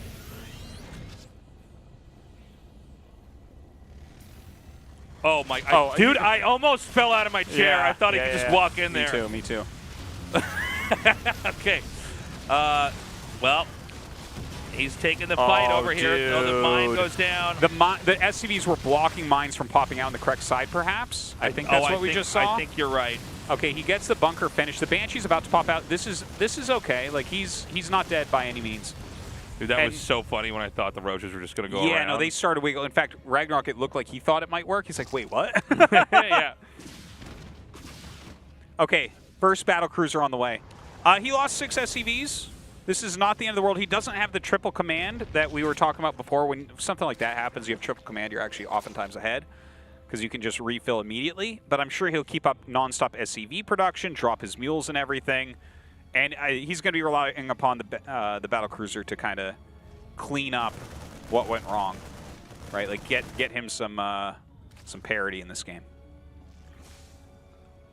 So it's important to emphasize that the Zerg, what they did with the roaches, it was not without sacrifice. Mm-hmm. And so, the battlecruiser, we've already seen in this season specifically, but in years past, that these can be devastating to Zerg. I mean, the battlecruiser does so much damage, and it's just hard. If you don't kill it off, and it warps away and repairs, it's like just getting so much value. Mm-hmm. So I'm a little bit worried here. Now, I think RagnaroK has proven to be kind of a master of defense.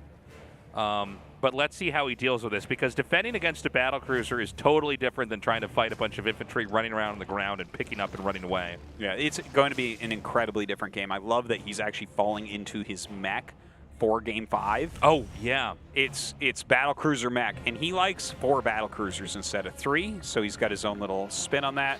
This third command center is going to be finishing up shortly here. He's got the factories rolling. He hasn't taken too much damage. Definitely a very playable game. I guess we just get to see what macro GuMiho mech looks like here against RagnaroK. Is RagnaroK going to go, is he going to go Corruptor like Roach Ravager Ling, right? Because that's something that we did see beat GuMiho the last time he went for this strategy. So you can see he's going to force the Queens to burn through all of their energy. I think it's worth, It's something, right? Yeah, it's not exactly what he wanted, but you can see the kind of careful play that he's utilizing right now. Like, he didn't use his jump. Although, I'll tell you what, that was like probably as good as it gets for the Zerg to only lose Queen energy. Oh, for sure. That's as good as it ever gets. Yeah. Okay, a couple of Cyclones are going to be popping out here. If GuMiho wins this, he's doing it on his own terms. Going with, battlecruiser into mech. And, we talked before the series started, we were musing about, like, well, what kind of style is he going to bring, right? Apparently, no matter how he does it, he goes 0-2 and then comes back at least 2-0. But I'm not sure how effective this is going to be. We haven't really seen RagnaroK play against this style. That could be good for GuMiho. Well, right now, he's getting attack upgrades for melee and range, and he's getting corruptors. So I think that we're going to see that type of style that we've talked about quite a bit. We've seen quite a few times, right? He's already got his 80 workers, so it can just be units from here. The corruptors kind of take care of the BCs. Now, look, he actually jumped, and he's waiting. So he's going to hit another location and then send in the BCs. Yeah, I really like this. This is cool. Also, it brings him closer to another jump. Is this hatch going to get killed here? It's going to get canceled, man. That's canceled right there. Oh, get it! What? That was so low. I feel like he could have killed that. Damn. Tough call, though. Hellion's coming in here to clean it up.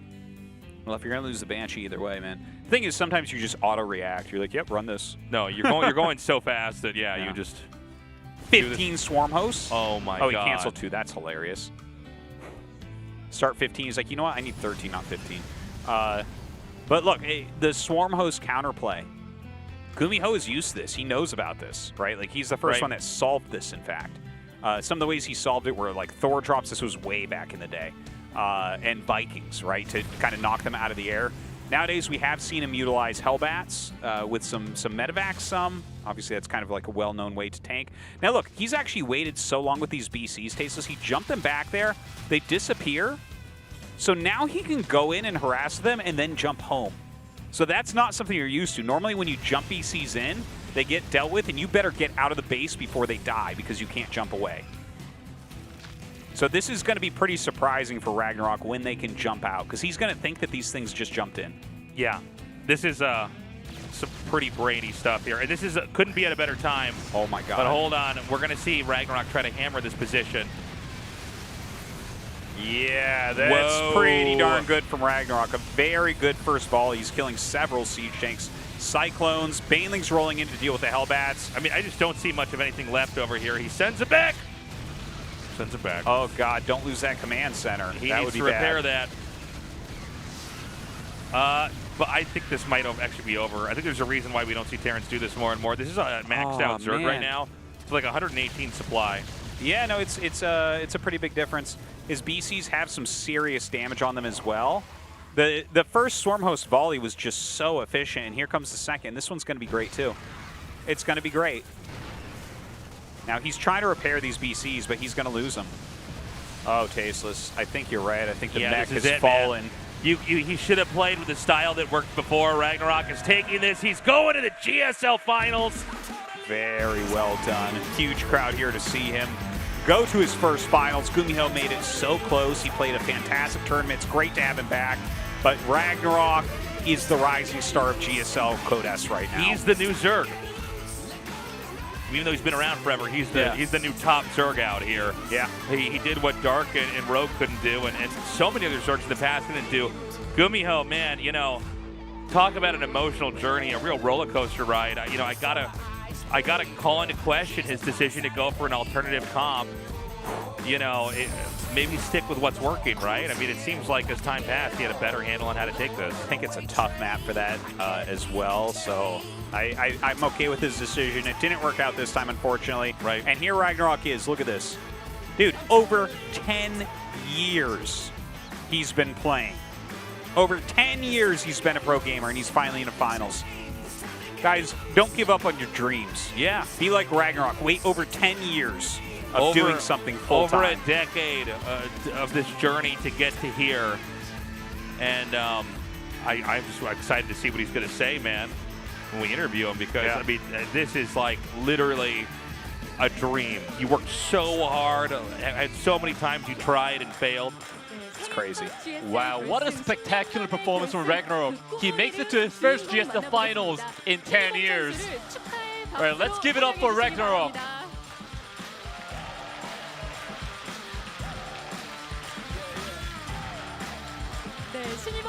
RagnaroK, sincere congratulations to you. Your first ever GSL finals in 10 years. How do you feel right now? 아 이게 너무 뭔가 아 좋긴 한데. Like I'm so happy right now. I'm like ecstatic. 좀 아쉬워요. But you know, losing the 2 games, it's kind of a disappointing performance from me. I thought I'd be really happy after the win. I mean, I'm happy, but 뭔가 제가 못할 때 그 모습을 한 판 보여줘가지고. I feel like I've shown some disappointing performance in the later games, so I'm a little bit disappointed about that. Why did you slap your cheek after that win? 그러니까 그 4세트에서. You know, after the first in the fourth game, I had an edge over him. But when I try to end the game, I tend to make trivial mistakes, and I was losing a lot of army there. So you know, I slapped my cheek to make sure I don't make the same mistake in the last game. All right then. So what an emotional moment for you. And this is gonna be a GSL finals. And who do you want to thank right now? 일단 당연히 이제 제 부모님한테. Of course, I want to thank my mom and dad. 그리고 최근에 이제 부모님보다 많이 보는. And also, you know, I've been seeing Hero, Bunny, and Hero's wife a lot more than I see my parents these days. So I'm really thankful to all of them. 어제도 재선 형이 저 연습 도와주면서. And yesterday, Bunny was helping me with practice yesterday, and he also helped me with the mentality control.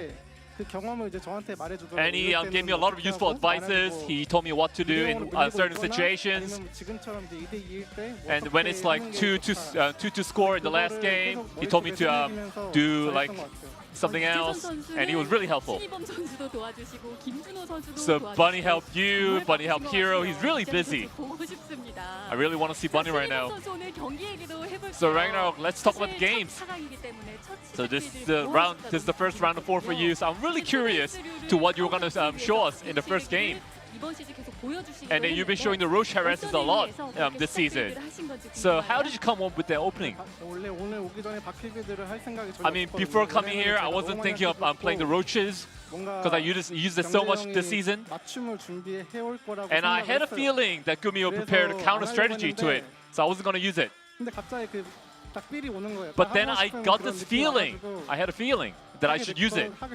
And then, you know, that's why I decided to use it in the first game, the second game. And in the last game, I was also able to use it, which ended up as the final match win for me. You're very decisive today. And what was the background behind your decisiveness today? I mean, I think I was rushing a bit. And I just wanted to close out the series with the massive army. And the opponent was not able to fend off my army in ladder and practice. So I probably could have won that match, won the fourth match if it was in online game, but not an offline stage. And the online was actually going for Mac in the last game. And then, you know, he was kind of provoking you to go for the Roaches. He was going to go for the Sim City with the Terran. That's what his plan was. And then, were you able to, did you prepare a strategy to counter his battlecruisers in the end? I knew that GuMiho was going to use the battlecruiser at some point in the match. In the round of 10, you know, I prepared a lot of counter mech strategies.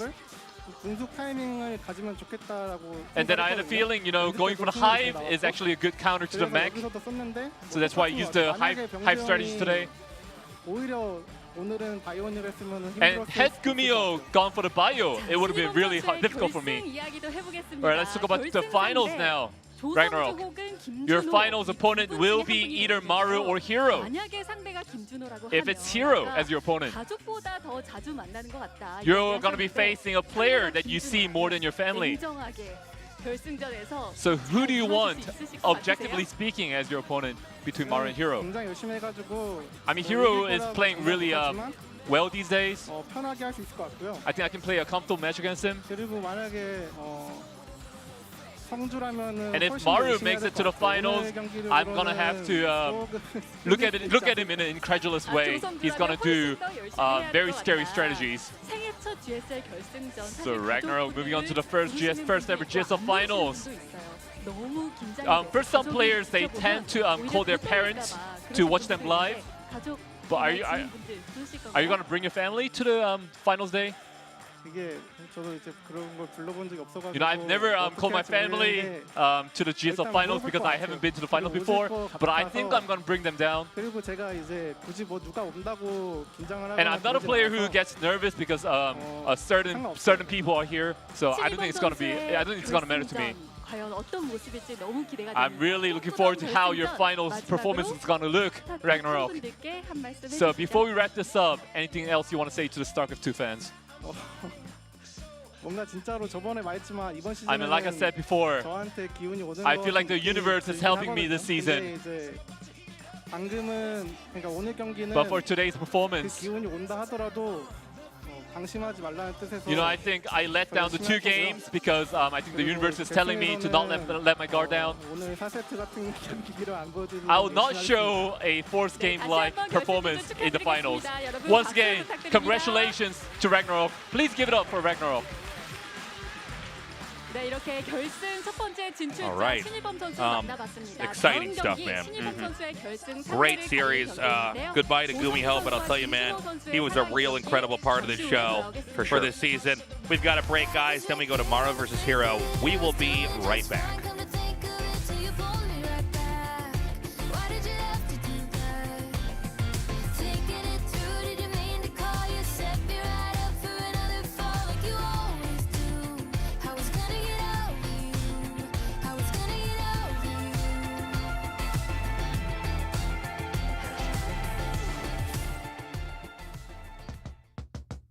Bring the band in. Woo. Well, alright. Yeah, they want me to fit in, but I can't. I'm too different with it. Too advanced to think. You know my intuition. I got bars and ink, but never in a prison. Too far gone, never gonna sit and listen. This is optimism mixed with the best. You get it? What you're seeing is a beast in the flesh. I'm vetted up. I don't need to try to speak for the rest. Always keep it abrupt. They wanna keep it a mess, you know. This is what you get when you're sitting as a vet. But everybody know that you're a threat. With the rest, let's go. We won't fit in your box. We don't quit, we won't stop. Ride us all to the top. We won't fit in your, we won't fit in your, we won't fit in your box. No, we don't quit, we won't stop. No, ride us all to the top. Whoa. We won't fit in your box. No.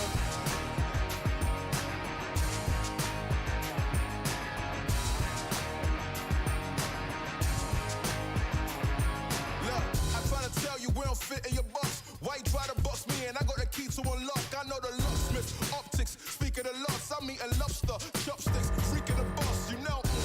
I'll never fit in where I go at. Ooh, boss talk like I'm Boaz. Ooh, why fit in when you know you can stand out still? They remember you more when you hand out deals. Let's go. We won't fit in your box. We don't quit, we won't stop. Ride us all to the top. We won't fit in your, we won't fit in your, we won't fit in your box. No, we don't quit, we won't stop. No, ride us all to the top. Whoa. We won't fit in your box. No, don't box me in. I do my own thing. Spirit is right within. I got my own way. Violent is not within. Look at the way that I do my ops again. Oh, better let me loose. You know that I got the juice. Everything I got to do. Words that I speak out my mouth, I gotta move. Oh, oh, we can't fit in your box. You're too cold and you know.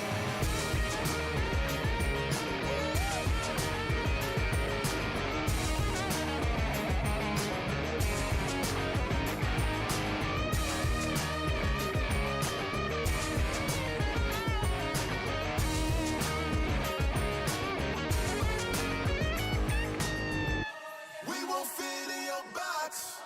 We don't quit, we won't stop. Ride us all to the top. We won't fit in your, we won't fit in your, we won't fit in your box. No, we don't quit, we won't stop. No, ride us all to the top. Whoa. We won't fit in your box. No. Thank you, Ben, for coming out tonight. My name is Son of Augustine. Woo. Let's go.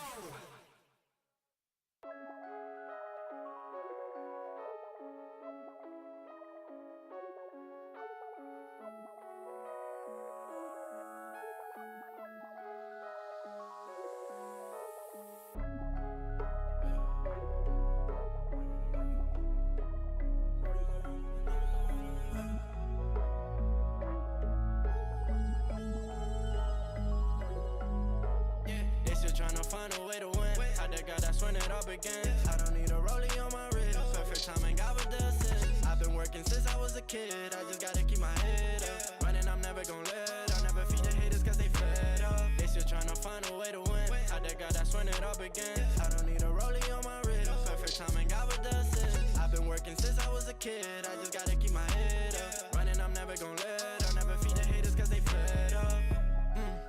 Yeah, I got them fed up for real. Running around, but I'm the passenger now. Cause Jesus done took the wheel. What is it now? I know they all want the crown. It's heavy like 200 pounds. You in or you out. You better stop running your mouth. I got wings, ain't no shooting me down. Heaven sent, I'm a saint. Leave it all in the paint. In my bag on the way to the bank. If you chase, then you know your fate. Super size, we don't gotta aim. They see us coming on, what a flame. Got a vibe with the gang. You know my name, you don't know my pain. They counting me out. Every second, you know who's in front, so I'm coming in second. They hit on my flows, but they use me as reference. Guys in my soul, cause he don't got a preference. I see these fools flying, they ain't safe. They doing the most right in front of my face. I know that we got it, we up like an addict. On the phone, we bought it, we know what it takes. They still trying to find a way to win. How the God, that's when it all begins. I don't need a rollie on my wrist. Perfect timing, God with the assist. I've been working since I was a kid. I just gotta keep my head up. Running, I'm never gonna let. I'll never feed the haters cause they fed up. They still trying to find a way to win. How the God, that's when it all begins. I don't need a rollie on my wrist. Perfect timing, God with the assist. I've been working since I was a kid.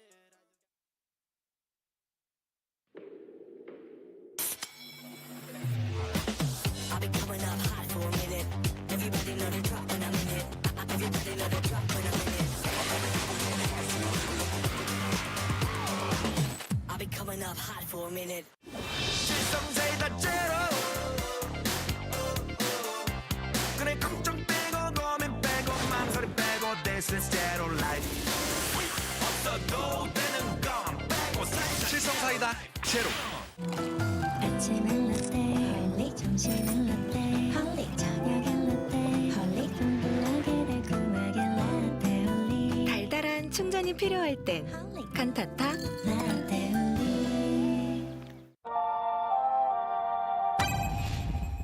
상큼함 맥스 칼로리 X 맛있는 탕 제로 요즘 제일 탐나는 제로 탐스 제로 같이 떠나볼래?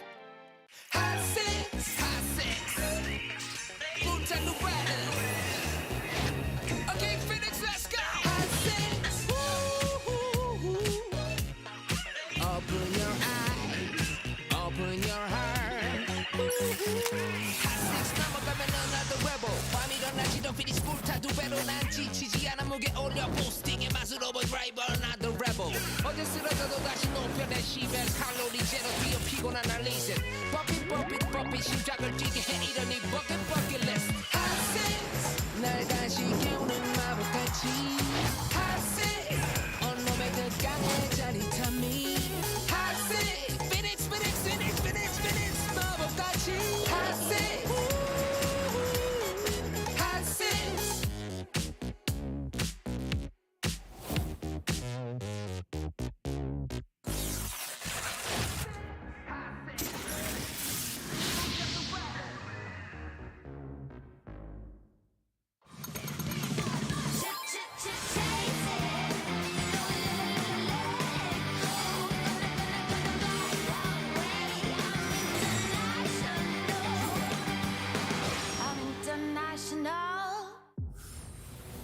Today's matchup. Maru. Hero. Match 2. GSL Season 3. 2022 Hot 6 GSL Season 3. And we're back. Thank you for waiting, everybody. It's time to find out which other player is going to go on into the finals of this GSL.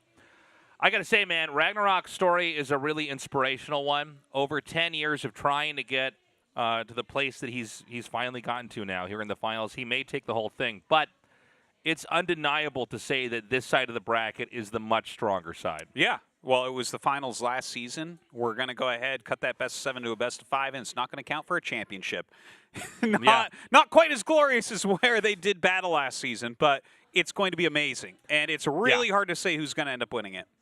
Yeah, I mean, the truth of the matter is that Hero really smashed Maru in the last GSL finals in kind of an incredible way.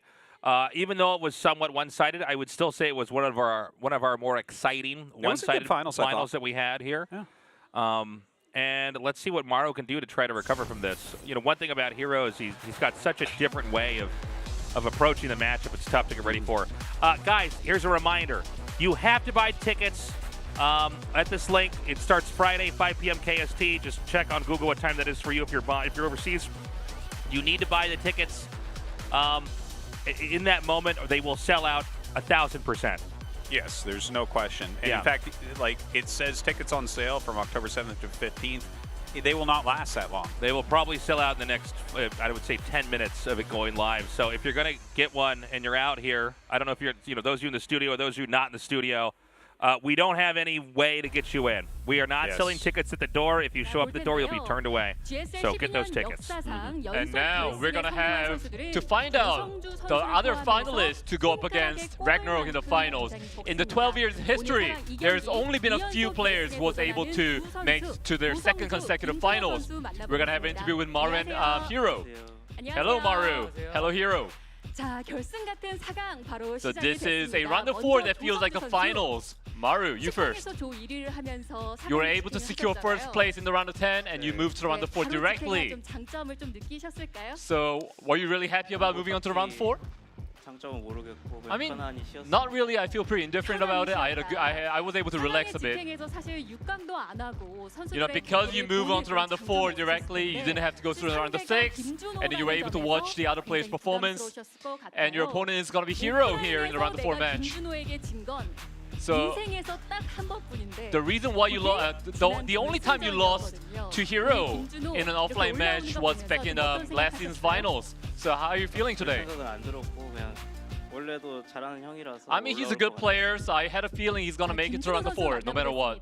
All right then, Hero. You said before that you're gonna present your wife with a 1-year wedding anniversary present, which is a GSL victory. So, what did you hear from Hero? What did you hear from your wife before coming here? Well, yeah, I mean, she told me not to get too nervous. And in the interview before, RagnaroK said that he sees me more often than he sees his parents, and that's my wife as well. I think RagnaroK moving on to the finals really got my nervous off my shoulders. I mean, Hero, it feels like you already have your eyes set on the finals. I really don't care because RagnaroK has made it to the finals already. I mean, the last season's finals was a really fierce one. Are you not nervous at all today, Hero? I'm not really that nervous, but my condition isn't that good. I'm not feeling too well today, so I'm gonna have to focus a lot. Alright, let's talk about your practice. Maru, who did you practice with? I practiced with Ryong, Byun. So against the Protoss player, you practice with the Terran players. I mean, I did get some good advice from them. But I'm just gonna go with the flow today. So I think your plays today is gonna resemble Byun and Ryong's plays a bit. Then what about you, Hero? I mean, I practiced with my partner Bunny. I think he's a really good practice partner. So Maru says he practiced with Ryong and Byun, and the 2 players are really good at eliminating me, so I'm kind of scared right now. In the last finals, it was Hero taking the 4-1 win over Maru, and in the recent TSL, it was Maru taking down Hero's 3-2 score. So what is your score prediction for today? I mean, it's going to be a pretty tough match today. If I do win, I think it's going to be a 3-2, a neck-and-neck match. Then what about you, Maru? I mean, I like the maps. I'm going to try to end the series quick, probably 3-1 score. So Maru wants to end the series quickly, it seems. And one player out of these two players will be moving on to their second consecutive GSL finals. So before we kick off the match, anything else you want to say to each other? 결승 때 이제 생일 선물로 우승 준다고 했어요. In the finals, you said you're going to present your wife with a GSL victory. 복수하겠습니다. I will take my revenge match. I'll take my revenge against you this time. Then what are you, Hero? 그러니까 아까 영상도 보는데 성주가 복수하는 그림으로 나오고 있더라고요. You know, it feels like Maru is gonna try to take revenge match against me. So I'm a little scared. I hope he goes easy on me today.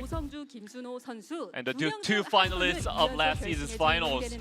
One player will be facing RagnaroK in the finals. Let's kick it off. Thank you, Andy. We're ready to get into this match, guys. Maru vs. Hero, best of 5, going up to fight off against their fight RagnaroK. 되는 플레이가 진짜 예술인데요. 선수들 움직임 보세요. 선수들 누가 만들었냐? 여기서 의료선 나오기 직전에.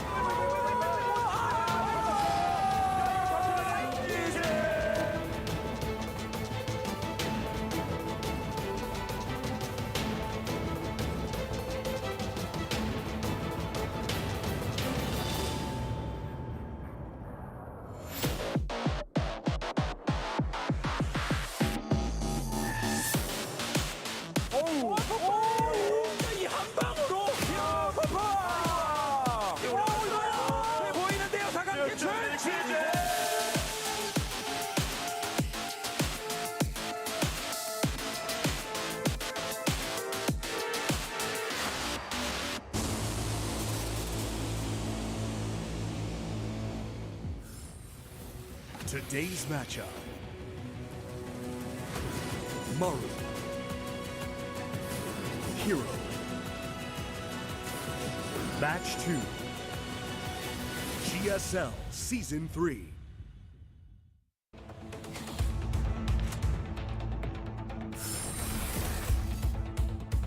And we're ready to get this going, guys. Obviously, this is kind of a crazy match to have in the round of 4. This is the rematch from the last season finals. A rematch where Hero won in a kind of insane upset. We were expecting Maru to take his 5th GSL win, and instead, Hero was the first Protoss to win a GSL in 5 years. Now, the way that Hero won was really interesting. He brought out a lot of very different ideas. He was very in Maru's face. He was able many times to out-control Maru and take him out. Maru's had time to go back and prep. So the question is, what is Maru going to bring? Has he improved himself? And is Hero going to double down on that style that he brought before? Or is he going to come out with something totally different? You know, I found it interesting when they talked about their practice partners, where Hero is saying, well, I practice with Bunny, that makes sense, they're good friends, old teammates. And Maru's like, I practice with Byun and Ryung. And I think what that means is not necessarily you had them play Protoss, but they probably discussed a lot of what to do. Right. And I find that kind of novel because they're very smart and they both play differently from Maru. And as Hero said, they have been able to beat Hero in the past. And also, like, Maru doesn't need any mechanical practice. He doesn't need any micro practice or macro practice. He's the best in the world at both of those. So the fact that he's just focusing on the theory of what he should be doing to Hero from people who have also had to play a lot against Hero, I like this approach. I think this is pretty brainy. Yeah, I'm just excited to get into this game, man. This is going to be so fun. Maru, by the way, looking relaxed, looking to be in a good mood. I mean, you know, I believe it when he says in the interviews he doesn't really feel that much when he's on stage. He has been living on, you know, grand final stages many times before. Our studio's packed now. That is something he's completely used to and comfortable with. Obviously, Hero's had a lot of success, but, you know, it's kind of hard to compare anybody to Maru, really. Well, I mean, it says it all when he's battling for his 8th final and 5th GSL victory. It's like he is really the GSL GOAT. There's not a question. Yeah, we have a G5L trophy. It's been collecting dust. We keep expecting to give it to him, but, you know, he fell short in the last season, so we're going to see if he can take it here now. But I think one person who can take down Maru, even more likely than RagnaroK or GuMiho, is Hero. That's very true. And this, you know, there's another story here, and that's the possible Protoss revolution here in Korea of new play styles and suddenly a new player who nobody can touch. And if Hero does it 2 times in a row, That's insane. Then we got to see what happens next year for Season 1. Oh, that's pretty wild. In fact, he immediately catches up with Zest and MC. Yeah. The only other Protosses with 2 victories. And our game is now loading up. The best of 5 between Maru and Hero to find out who faces off against RagnaroK in the finals starts now. I can do this all day. Believe me when you hear me say I can do this all day. There's nothing like Immediate SCV sent out on the map. Yeah, going to open this up with a proxy, going to play aggressively, which we talked about this a lot so far. These aggressive openings seem to do well against generally aggressive Protoss players, so I'm liking this opening here, this idea from Maru. Yeah, if you can figure out a way to rush the guy faster than he's going to rush you, it could really mess up the whole opening. Yeah. Yeah, probes going down is really painful in the early game. Like, really incredibly painful for Protoss. I would say more so than some SCVs going on for Terran, right? They can kind of equalize the economy. I know it's a bit of a meme, the mule thing, but there is some truth to it. It is, yeah. It is really good at recovering economically, though. So, Hero went down his ramp to check, I think, for an offensive eBay there? Because we see the vision. I didn't catch it with my own eyes, but that's what it looks like. Carbot drawing. Oh, nice, yeah. Go Protoss. Shout out to Google C. All right. Oh, yeah. So, the walling here for Protoss is very deliberate, so that, you can catch something coming in there. Yeah, no Reaper. Getting into your main base. Pretty standard stuff, pretty important. Some Maru support here. I think that was Maru as a small caterpillar in that drawing. I'm not sure. That was a Maru lollipop tasteless. Oh, sorry, my bad.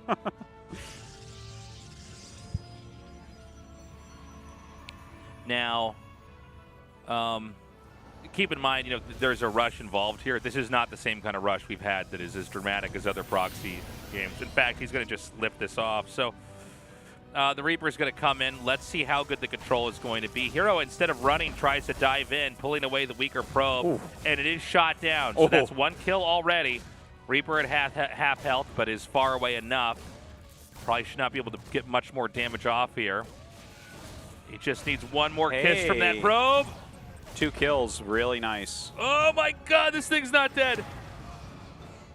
Oh my God, he ends up with 3 kills here overall. It's even better than I thought he was going to get.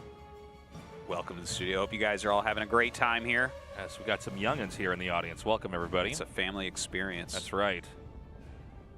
Now, when we're looking at this game here, I got to say, that's a nice little play from Maru. I don't think it's going to stop Hero from doing what he needs to do, obviously. Yep. He's still in okay shape. We do have the Twilight Council here coming down. And, I mean, as we've learned here from Hero, maybe it's going to be DT. I was about to say there's no way to know right now what it is because he can mix it up. But when you have a probe at the very bottom right, that is usually the spot where they hide the Templar archives. Yeah, generally you are correct about that one. See if he goes for a Dark Shrine. We don't see any sort of pylon or anything yet, but you don't need to make it yet if you're making the Dark Shrine in your main base, which is something that we have seen. Okay, there's Blink, and it's +2 gates, so I think he's just chilling the probe for now. It's always great to have some pylons out on the map just in general anyways later on, but you don't necessarily need to have some of your earlier pylons out there if you're not doing something crazy like DT. So the Cyclone is just kind of scouting around, looking for any proxies. He wants to make sure there's nothing crazy going on like a proxy Oracle. And here comes that probe. Yeah, we're walking back. Anything hidden down there. He just wanted to keep this probe here for a little bit longer. And look, this is kind of Hero coming in here with a lot of the ideas that brought him the GSL Season 2 championship. Now, this style we've seen, with Blink Stalker and Expand. We've seen it a lot, but I want to see how aggressive is this going to be. We have a pylon being made at 6 o'clock on the mini-map. So he's going to have a very good warp-in point from there, a very good launching pad for attacks. Yeah. And Terran is not scouted over there just yet. No, it doesn't look like it. One thing to mention is that this is a pretty quick 3 barracks here from Maru, right? So he's actually going to have a fair amount of units. They're basically both ready to fight each other. Now, when you see the Stalkers coming down, if these have come only a little bit later, the bunker's not done. He does pull the Stalker away, but he pulls it back too soon. Oh my God, yeah, that kill from the Cyclone was absolutely fantastic to start. The SCVs being pulled down here, taking some damage, losing some SCVs, but so far he is holding the Stalkers at bay, and they're getting very low. Okay, the Cyclone is really doing a good job fighting. Hero kills that last one. It's just 2 left. The bunker's going to finish, and the Marines get inside somehow, some way. So 8 SCVs ended up falling there, but Maru's not that far behind on SCVs. He's only like 2 workers down at the moment. He gets back. Here's the blink in. Let's see what Hero gets done. He's going to lose a lot of units. You know what, Tasteless? Like, I'm not... Hero's getting some things done. He is getting some kills. But with this much production, I think Maru might just go across the map and kill Hero, and this is why he's getting a Dark Shrine right now. Yeah, now the DT play, I think, is actually pretty smart. The problem is when you don't see more Stalkers come, you got to be scratching your head a little bit, right? Dark Shrine, by the way, still a ways out, a little bit under halfway done. He actually shades in here with 3 Adepts that were added in. Blinks in as well for trying to get maximum damage. Some great micro there from Maru. Oh, even saves that Red Marauder. Tasteless. I think that Hero has... He's pretty dead, man. Yeah, I think he came out swinging, and, like... Terran is basically recovered. Now, part of this is that Terran also seemed to be looking for a fight as well. It seemed like if we could just go back for a minute or two here, it seemed like the Cyclone had 2 targeted Stalkers that I think Hero, if he controlled a little bit better, could have gotten away, but the Cyclone got the kill, and that kind of prevented the snowballing of damage that we were, for Hero's sake, hoping he'd get. Oh my god, DTs are warping in, and he actually sees it, gets 1 canceled, scans. Oh, man. Dude, Hero's about as dead as you can get right now, man. This is just going so badly. Look at the army right now. It's 1 very red Stalker. This Stalker has 1 health. It's a 1 health Stalker against 36 supply of Stim Bio with medevacs. Now listen, shield batteries are good. 4 army supply here, yeah. Okay, but you could have unlimited overcharges here, and you are not at, there's not a possibility of holding this. Look at this. He warps in 3 sentries. Hero knows that this is, like, I don't even know what to there's not even a metaphor, Tasteless, for how screwed he is right now. There's, like, nothing you can do. I mean, this is just a tsunami of units. GG. Yeah. Maru takes game 1. Kind of a masterful defense there, like a judo flip almost of the situation. Hero shut down with the Stalkers and then spotted with the DTs, denied 1 DT from warping in, and then hunted down the last 2. And, I mean, it could not have been a better game there from Maru. Yeah, it was a solid opener with the quicker 3 racks after the Proxy Reaper. I think that threw Hero off a little bit. Once the Barracks has to float back, maybe he's expecting a higher tech. Something like, maybe you're rushing up to like a Raven, maybe you're trying to get some Widowmine drops off or something. In those situations, Hero has some decent possibilities of doing damage, but he really got caught there. So maybe a good strategic play there. Some good theory from Maru on how to play against such an aggressive player. Data C for map number 2 here. Expect a... I don't know what to expect. Just a good game, I guess, man. We're going to go into this terrible intro to this one, man. Sorry, guys. Maru vs. Hero game 2. Go, go.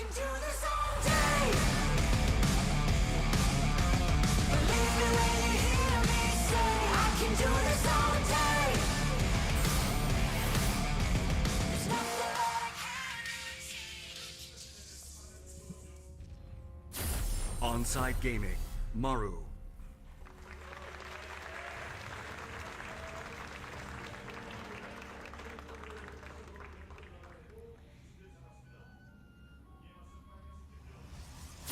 Dragon Phoenix Gaming, Hero.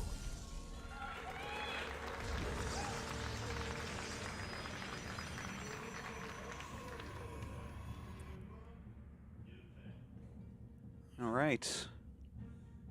Maru sending that SCV pretty early. Might just be for a little block. Yeah, it could be an eBay block. Could be the thing that would Hero was scouting for earlier. Yeah. That's what it kind of looks like right now. Back at home, it's gas and barracks here. So he's going to see this here. And this is a good way to control the game. I mean, it's important to remember that, it's very hard. More Maru support in the audience. So we have so many people down here. People are having to share receivers and the headsets and stuff. Yeah. It's the biggest crowd we've had in this studio in many years. Yeah, well, since we opened up from the pandemic too. The finals, if we can fit any more in here, they're going to make it happen. Yeah. It's going to be standing room only, and then maybe none of that either. We're going to have to crowd surf to the bathroom during the finals. That's right, yeah. Okay, so, these are very middle-of-the-road openings on both sides. No one trying to trip the other one up too early on. Yeah, like the little eBay block, but he had the probe scout there, so he was able to deal with it very quickly. Wasn't too high health. Now, he's got a hidden pylon here. Probably a Stargate is what we're going to see warped in here, if we're just judging by where the pylon is on the map. Maybe Oracle's coming out. It's a funny location, isn't it? It is. It's not all the way to the left side. It's kind of hiding in plain sight, If you were curious about any part of that area of the map, you'd find it. But, the funny thing with StarCraft 2 maps, unlike StarCraft 1, is you can pretty much build anywhere in a StarCraft 2 map, which makes it just so hard to actually find the proxy. So sometimes places that seem like they're obvious, nobody goes to because they're obvious, right? That's very true. It's sort of this weird mind game. There's limited amounts of build space in StarCraft 1, which makes that quite different. All right, so a little scout there with the Adept Shade. Of course, that Stargate is warping in, so looking to get a little bit of damage with an incoming Oracle.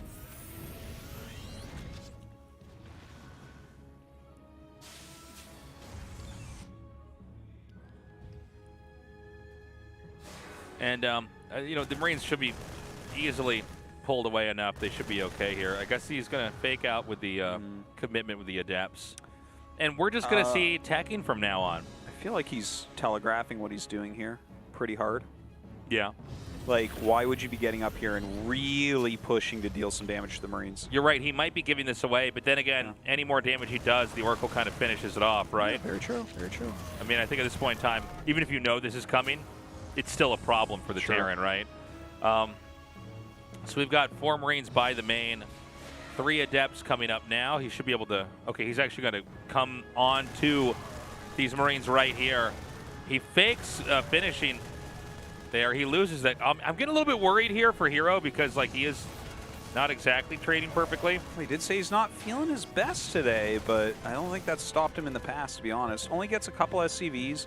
I mean, losing 2 Oracles not the biggest deal. He did get some Marines and everything. Yeah, this wasn't great from Hero, but this isn't like the attack we saw last time where he lost all his stalkers. It's not like I look at this and just say, okay, you're dead, See if maybe a little bit more damage can be had. 2 Oracles flying in. It's that juicy stim. Can't quite get that. Actually finishes the Shade there. So, I mean, that buys a little bit of time. He was thinking about diving there, I think, for a second, then realized he really could not. So he's a little bit low as far as units go right now, but I think he can defend his ramp without too much problem. It might be... Okay, yeah, he's going Blink behind this, which is... It's a solid follow-up to Oracles, I'd say. Yeah, and I mean, if these Marines come across the map, Blink Stalkers are going to kill them off. Double shield battery comes up to show how serious he is about his defense. And, Stim is scary, but, if you force a Stim in the middle of the map and run away, these Marines don't recover. Yeah. And the Stalker's going to come up, pick off that very damaged Marine just to start. And Maru has turned around, right? So, he forced, for instance, those 2 shield batteries and all these units being scrambled up by just walking across the map. So, a strong play for Maru. Some more gates coming down. I think the 3rd is about to start here for Protoss. So, he's not going to go for any kind of powering 2 base. There's the Robo coming up. So, looks like he's getting ready probably for Colossus Tech. Yeah, where's this Nexus, though? Okay, he's going to put it down here now. Sometimes we see the Nexus a little bit sooner. Yeah, I think his harassment went poorly enough that he was being careful about it. If he had thrown down the Nexus at a more normal time for an Oracle opener, Maru may have, if Maru had kept going, it's like, oh, you really don't have anything. Well, that would be the real danger, right? Is if he just threw that down and then there was no way to, fight. Sometimes you just have to adjust it. But I think Hero's handling is built pretty nicely overall. Now, Stalker Blink's done. Ooh. And Stalker Blinks are so good against Marine with Stim, it's crazy. They already have a little bit better range, but when you can blink away, I mean, you just start to just do so much damage to them. He's going to come up here. There's no upgrade in this tech lab, but still, you take what you can get, right? Yeah, it's the only thing he knew he could kill before the Marines got there. He loses a Stalker, but everything's all right there. Stalker's going to walk around to the front of the natural. Just pick off a few Marines. This is exactly what he's actually trying to do right now. There's not like really much else he can do with these Stalkers, and they are pretty active units, so important to do that. And he blinks back in. Oh, man, Combat Shields just finishes. That was so close. Oh, he's going to come out here and try to trap him. Oh, this is a very good move. Well, wait, is it, though? I mean, he like, trapped him with not enough stuff, though. Oh, well, God. the drop, though, is pretty sick. But there's like 4 Marines in there when he picked it off. I think Hero did as well as he could right there with the pick-off and everything. Both sides leave with a black eye there. Yeah. I think that Hero just played very nicely there. Very solid stuff. And he has his Robo. There's 2 observers out. Okay, there it is. The Colossus is being made. So as long as he gets that Colossus out with these shield batteries and everything, he should be completely fine against this counterattack. I don't think that Maru's attack is going to do too much. So we're going to have another little push come up.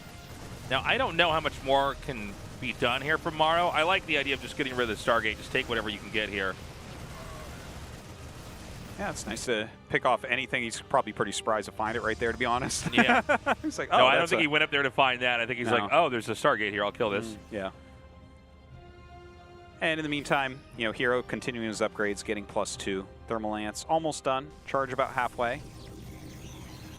Not too many units in the main base, but good observers to kind of watch what's going on. Yeah, he needs to make sure he's got the right angle set up so that if he comes and gets attacked in over here, he can deal with it.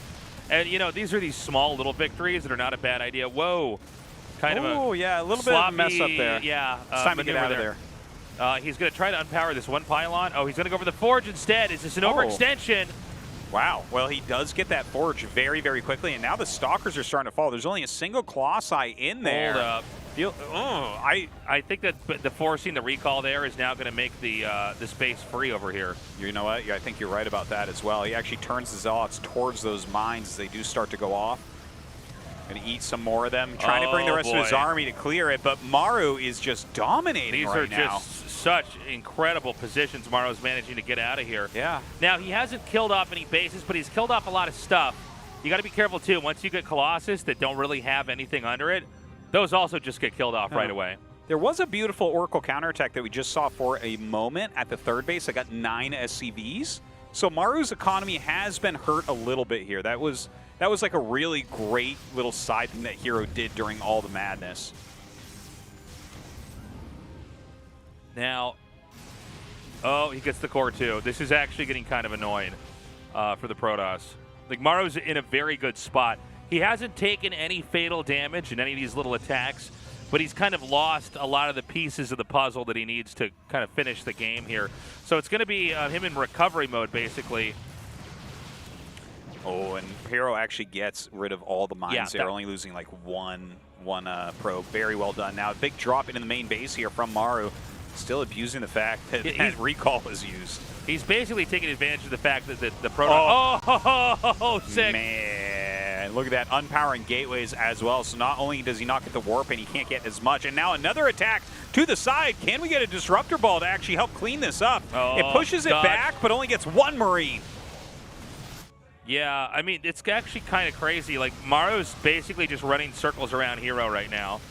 Hero's just, like, there's enough fires that are being created, and honestly, it just doesn't seem like he's able to put them all out. The Disruptor shot, Disruptor's taken out here. Yeah, he's picking off so many Disruptors. This drop into the main base. Maru just seems to be outclassing Hero here tonight. This is just filthy, man. He's taking out every pylon. The gateways are just not going to be powered up, which means warping rounds are slowed down. And he's continuing to basically drop it. Oh, he's going to drop on top of the Colossus, I think. Not sure what that was, but... I think the medevac would have just died there if he hadn't. Yeah. Another attack up into the third base. Really, the probe count has gone so low. We may see GG here. This is like actually just too much damage. It is huge what he's done. Look at that. 31 Blink Stalkers have fallen so far this game. More to come as well. Double Colossus come up, and he's going to be able to snipe one very, very quickly. They do get some damage done, so Hero may be able to push this back without losing the Nexus. We'll see. No, it No, looks like this the Nexus is will going fall. down, man. I mean, I think Hero probably taps out. Maru with no fourth base, but probably one going to be made shortly here. And no real way to counterattack either. Army supply 54 to 26. It's like half the army supply right now. Yeah. And What's he even supposed to do? It was death by 1,000 cuts, really. I mean, he just kept hitting these different locations, kept taking out different buildings, pylons, probes, and Nexus ultimately. Excellent execution coming up. No doubt about that. And trying to get in now against the mines, the high ground, the Marauders, and everything. Doesn't feel like there's much chance left here for Hero. He's going for the Colossus. Oh, no. He's going to... He doesn't get it quite. Okay, yeah, not bad. Okay. That's what Hero needed. But again, I mean, I think he needs that and, X'd by 10 here to recover. And now there's Vikings out as well, so that Colossus just is not long for this world right now. The Stalker's trying to gain any amount of value that he can. He has that Observer to kind of spot up to that high ground, which is nice. Going to be able to pick off this mine. Maru, everything on one hockey here, so not getting the Colossus as of yet with the Vikings. Vikings are going to go to the forward and go ahead and pop that Colossus now. SCV's being pulled as well as he pushes everything back. Hero's Micro is out of this world, but he has no chance, and GG is called. Maru goes up 2-0. Making it look easy. Really? Making Season 2 finals look like a fluke. Man. Well, look, I mean, there's still hope for Hero here, but I have to say, these look like extremely different games. I mean, it just seems like Hero is he's trying to engage first, and Maru is totally suplexing him. Yeah. He's totally getting judo flipped. Yeah. And from there, Maru, the advantages have already been created for Maru, and he's just kind of going with the flow, and Hero never catches up. Yeah, Hero, he's not finding any holes in Maru's openers here, which I think a lot of this can be attributed to what Maru was talking about in the interview once again, right? He was talking with a couple of other great Terran players who have different styles than him. And here he is, and he's doing things like, for instance, we don't normally see him go proxy 1 Reaper, factory, expand 3 racks, right? That's not like a common build. Especially the 3 racks part of that. Quickly. Yeah, and then he just kind of holds everything in game 1. And I mean, here doing a fantastic job just kind of blocking those Stalkers over and over again after stopping the Oracle play. Very strong plays here from Maru, and he is looking poised to hit his 8th GSL Finals. It's kind of crazy, man. Well, it looks like he's going to take this. I don't want to give up hope on a Hero here, but, I mean, unless he's really got that GuMiho DNA in his system, and even GuMiho couldn't pull back from that. It's very rare to go down 0-2 and then come back 3 games. But really, it's the nature of the games themselves that are what is so terrifying as well here. Yeah. Well, everything's just been blocked. But, if Hero starts to get in at all, he can snowball things into his advantage very, very quickly. Both these guys are extremely good at taking advantages and running away with them. So Hero just needs that good, solid opener. If he can get that in Game 3, maybe he can tilt it into his favor. It did look like in Game 1, had the Cyclone not taken out 2 Stalkers, that I think maybe he could have actually, recovered from that. Blink wasn't quite ready. He could have sniped it immediately if Blink was ready. Yeah. It's very true. All right, fingers crossed. We don't have a 3-0, but right now, I don't know if there's anybody in the world who can stop Maru from taking this game. We shall see. Waterfall is going to be the next map. I think that could be a tough one here for Hero. Right. I hope he can take it, Tasteless. I don't want this to end so quickly. All right, guys, Game 3 has loaded up. Maru versus Hero continues on to see who faces off against RagnaroK in the GSL Season 3 Code S Finals.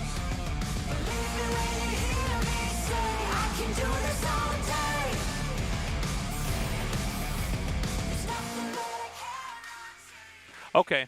My friend, that is a probe right away. Yeah, that is literally before Pylon. That is one of the first probes. Instead of mining, it's going across the map. Yeah. So I would guess that this is going to be a very quick proxy. Oh my God. Do you see this? What? I want to see their faces. This is a bad feeling. Well, yeah, when you're sending a probe this quickly. Now, he might have been going to put something into the natural, like behind the minerals or something. Yeah, I think like a proxy gate. I think that's what the idea actually was. But Maru's sending out something so early, he was probably planning on a proxy here as well. Now, oh my God. Well, he's probably feeling better already because of that kill, but This is a nice thing about the probe. It regens, and it has that little bit of range, right? So you can still harass these SCVs that are working. You can make Maru pull an SCV to attack it quite often, and you know you can undo some of the damage that was done to you by doing damage to your opponent. I mean, it's really good news that he got that SCV kill. It's kind of considered at the pro level unacceptable to ever lose a worker to a pro. It happens. But, you know, ideally you want to be able to always fend that off. But, you know, when you send a probe out right away and it gets scouted, that was a probe that could have been bringing minerals back literally every time. Excellent signs, guys. Some Maru support over here. Hero support over there. Good thing there's someone in between the two of them. Really fantastic signs here today. Yeah. There's some real StarCraft fans in the audience. I hope that this is not a 3-0. I think everyone hopes that except Maru, man. Yeah. Even Maru's mom and dad are watching. They don't want a 3-0. They're like, well, oh, I mean, we just got into the second half here. Can we give them a chance? Come on. I invited my friends over to watch. Yeah, they're having a viewing party at the house. And now, I'm interested in if it's going to be Hero again trying to engage. You know, Hero really, and by the way, both Maru and Hero had more time to prep for this than like GuMiho and RagnaroK. Yeah. There was a lot true. of downtime in between, you know, their games and then this one. And it seemed like Hero did want to come in and kind of try to do what he did in the finals. The problem is that Maru just appears to be set up to basically shut down whatever comes his way. Well, it's a good way to play against an aggressive Protoss, right? Yeah. It's there haven't actually been that many Protosses in history that are good against people who are just trying to shut everything down like this by just always kind of having the counter units. Yeah. Well, you know, it's a funny thing. If you know they're going to come, you kind of overcompensate on defense and you just stop it. Yeah. You know. Well, as soon as you shut down something like that, like how we saw the Stalkers die, the game becomes very, very difficult for Protoss. They just don't have enough because there's always that middle game moment where Terran shoots up in supply over Protoss, and you're having to utilize like Blink or, you know, stasis wards, shield batteries, those types of things. And like if you lose your units, it's so much worse. All right, Phoenix is out. This is kind of peculiar, isn't it? What part is peculiar? Well, he's going blank, which is never all that weird with the Stargate, but the Phoenix I think is peculiar. Oh yeah, that is a little bit interesting. It's By the not way, what I would expect here. Like a Phoenix. Well, the thing is, the Phoenix isn't gonna. Maybe it's very useful for like he's going 4-gate, so maybe he's gonna blink up into the main. He's gonna do that, and he can pick up tanks or the Cyclone. Yeah. And take it out. I think that's exactly what he's doing. But normally we see this with Oracle, right? Maru's already moving out on the map, so this is gonna get messy. Because oh my God! Oh wow! What is that? 6 SCVs? Dude, he is pulling the boys. Look at those boys. But being not pulled, all the man. boys, just his closest boys. Dude, yeah, that's Ryung, that's Beyond. Yeah. Bunny's not in there, man. Yeah. Hero would feel terrible if Bunny was in there. Well, I don't know about this rush at all, but I do know there's going to be enough gates to maybe fight it, and their Stalker Blink's going to be done. The overcharge is God tier right but there. But the Phoenix is going to lift. Oh, that's huge as well. Comes down, and he's going to pick off that tank. SCV's unable to repair that quickly enough, going after the Cyclone, and now all that's left are these Marines. And one more Cyclone. And Blink, when that finishes, man, this army is done. This was a great hold here from Hero. You know, he was going to get aggressive, which gave him enough units to hold this easily. This is the ideal game from Hero's vantage point. Yeah. Is like... That Phoenix did awesome, too, by the way. Oh! That would have been crazy. He taps out. Still crazy. Yeah, that was a fast and furious one right there. All right, so Hero finally takes the game. Thank God. These guys are keeping us on the edge of our seats tonight. Yeah. We're getting maximum GSL value, as many possible games as the tournament rules allow us. Well, they could do some draws if they really want to maximize that for us. What a relief for Hero. But I'll tell you what, Maru probably going to go back to just doing what he was doing in the first 2 games, getting ready. I've never quite seen that strategy either. Like 5 SCV, medevac, tank, a handful of Marines. Yeah, that Cyclone Rush. It was very, very fast, very different. Guys, short break. When we come back, we'll continue the best of 5 with Maru versus Hero. Stay tuned.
Today's matchup.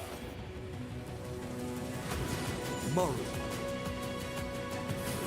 Hero. Match 2. GSL Season 3. 2022 Hot 6 GSL Season 3.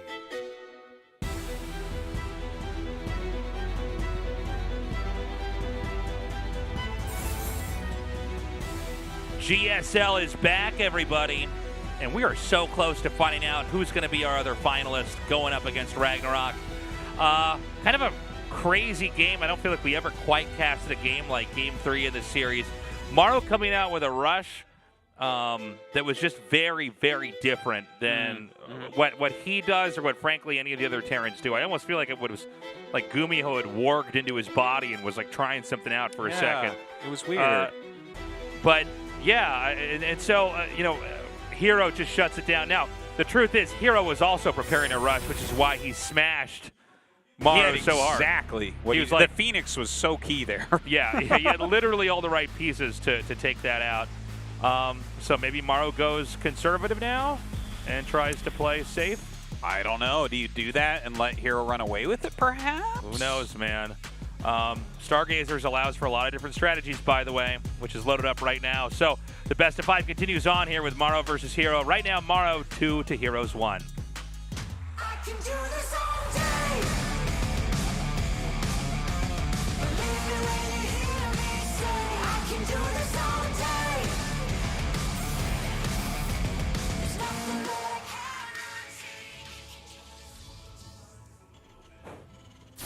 can't. Onside Gaming. Here comes the probe. Yeah.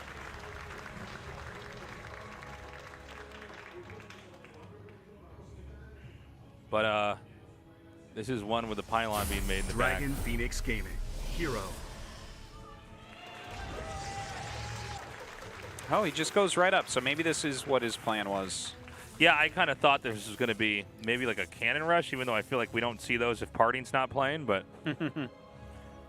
Yeah, he just decides to go right in. The thing is, you can tell exactly what's going on, you know?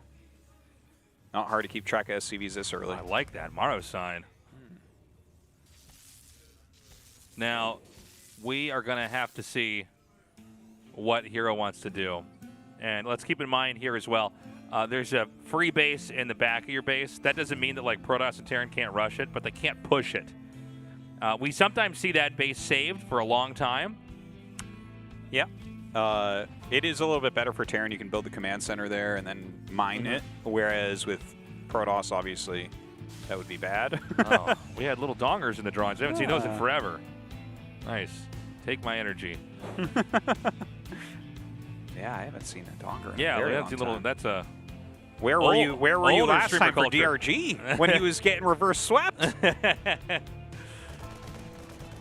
So it is going to be a Nexus on the low ground at the more frontal free expand, where it's going to be a command center in the free area in the back of the base over here. So a slow start, I think, which I think is going to make for a more interesting game with these two. Sure. When I saw that probe sent out immediately, I don't know. I mean, I know that, again, we don't really see cannon rushes or, hidden proxy gates that often, but that was the first thing I thought of was like, oh, are you going to try to, like, do some crazy cheese here? Yeah, maybe. But so not going to be the case here. Look at this. Maru with 3 command centers instantly. This is wild. This is so greedy. Yeah. The thing is, if it goes unpunished, then, like... Well, you're sitting up your ramp, right? You're, like, basically up 2 ramps here against someone going Twilight. Like, we don't see... Like, we'll see. He might come up with a Robo, right? He might go Prism with this or something, or Observer to blink in. But, like, as of right now, I think Maru's fine. Right? Because he's sitting in such a defensive position. Like, if he had expanded low ground, then that would be a problem. Yeah, so, let's talk about opportunities here for Protoss. I mean, one thing, just to be very clear, if, Terran gets 3 CCs and Protoss stays on 2 Nexuses, and the Protoss doesn't do anything dramatic about it or drastic about it, the Terran is just ahead. It's very straightforward. But what's happening here is Maru's kind of taking advantage of the way this map is shaped and a lot of the enticing parts of the map and kind of almost playing around that. When you get a free base in the back of your base, I think the most logical thing for a greedy Terran to do is to take the front base and the back base. But by hiding a 3rd command center and not showing it right away, this looks like it's Terran powering up on a 2-base push. Yeah. Which may cause the Protoss to overreact to nothing. To thinking something's coming when there's nothing coming at all. I got to mention, Tasteless. First off, it looks like you do get a little bit of vision onto the high ground with that tower, which is a big deal. Second off, it's 4-gate Prism blink, so Hero's going to be going for a kill. Yeah, and so here's what's important about this. He's going to find out how ahead he is as he's going for the kill move. The worst case scenario is that Terran already had way more racks here and is, coming along now. The factory will be further along. Maybe Starport even started.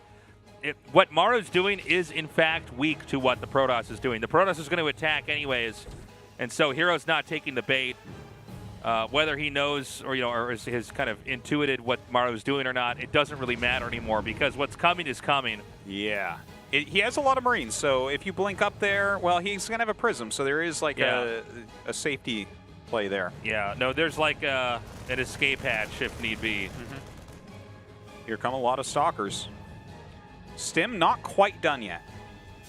And the Stalkers are not going to the back. That's where Maru's kind of zoning his Marines. He's trying to figure out where is this coming from. Marauders are starting to be added. That's a lot of Stalkers, man. That is very many Stalkers. Now, he could just pounce on the bunker. Yeah, that's exactly what we're going to see. He gets rid of the bunker in a matter of seconds. SCV's being pulled. Maru is completely aware of just how dangerous that this is. Now, Stim's done, so he's able to use that. But this is a lot of Stalkers, man. And again, Stalkers are just sort of better units than Marines, especially when they get high up and up in numbers.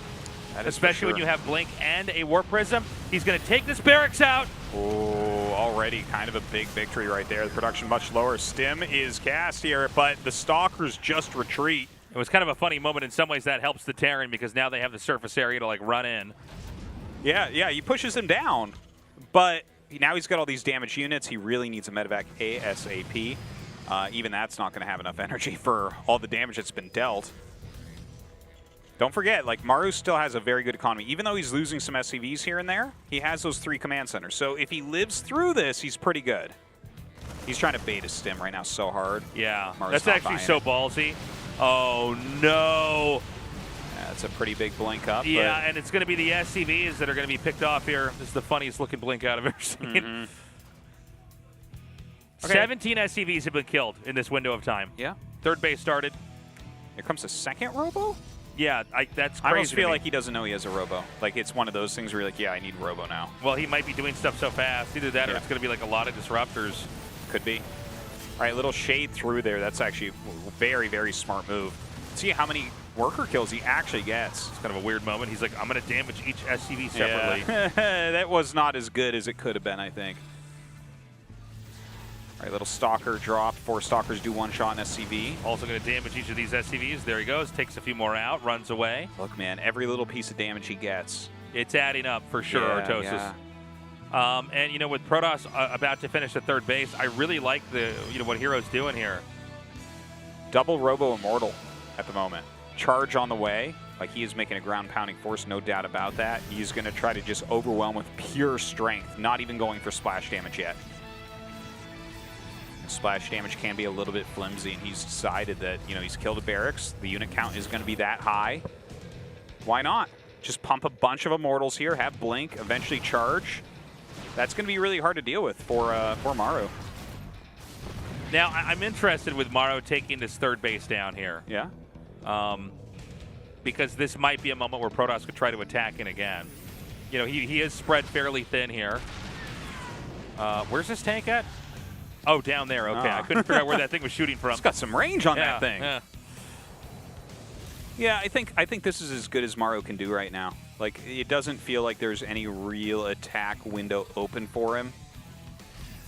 Which, of course, is allowing Hero to do whatever he wants, right? Like, he's getting a bunch of observers. He's going into that Colossus or, you know, Disruptor Tech. Either one is going to be great here. Getting his upgrades rolling as well. I think if Maru is to win this game, it's probably going to be a long one. Well, he really has to dig his way out of this hole. I mean, Hero now taking a 4th base here. Yeah. And it's, you know, one of the things I love about Hero is he does seem to know when to, like, pull back. Like, he does seem to, like, realize, no, I've done enough. I'm not going to do anything that's going to be heavily committed here. Maybe harass with the War Prism, but not much else in that. Now, Terran's pushing. I don't know if this is a real push. You know, I think this is, let me see what you have, shave a couple units off push. You know? Kind of zoning everything back. Maybe you can threaten medevacs going in, but it's hard to imagine him actually going in and getting damage done, especially considering how, like, are you going to go over that bridge against Blink Stalker Sentry Immortal? I don't think so. The one Marine on the watchtower he goes and kills. I think these guys have too much APM. They should share some with other people. Like, what is this? So he's going to drop in this vacant area. Now, Protoss never expanded back here, but more importantly, he never had anything to really spot. So we got to see if the Protoss is going to be ready to intercept this, and it looks like he is. Dude, that's a good army right there. He pulls back to the shield battery, which does get overcharged, so that will save him a little bit. Maru attacking the other side. Beautiful force fields go down from here. He's going to block that part very quickly. Oh my God, but Maru might be dealing too much damage up here. It's like he was ready for the fight, but he didn't have the right set of units. Just a perfect move. Hero thought he had enough between the overcharge and all of his stalkers, but now he's lost his stalkers. He's utilized his overcharge, and maybe the Immortals can help him to hold this? Oh God, even the mines go off there and get a sweet kill, but it looks very good for Maru right now. Oh my God, the Colossus goes down. No. Oh, this may be close to the end here. It does look that way. A Disruptor is on the way right now, though, maybe even 2. Maybe he can get some big shots and start to come back into this game, but another drop into the main. More mines going down. No real detection here to speak of. All right, just lets his Zealots go in and die to these mines. Yeah, again, he's keeping the Protoss so low. It's 85 army supply to 42, and the Robo's going to fall, Artosis. Oh, no. Yeah, bad situation. More units coming out. It's not that big of an army. More medevacs than units at this point.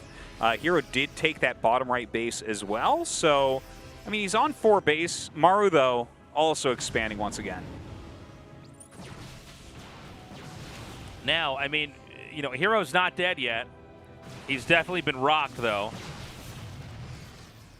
But, you know, if he can see, if he's able to recover here. Again, these small attacks coming in, though. The question is, you know, has Hero figured the balancing act out right? Does he have enough to even try to deal with it?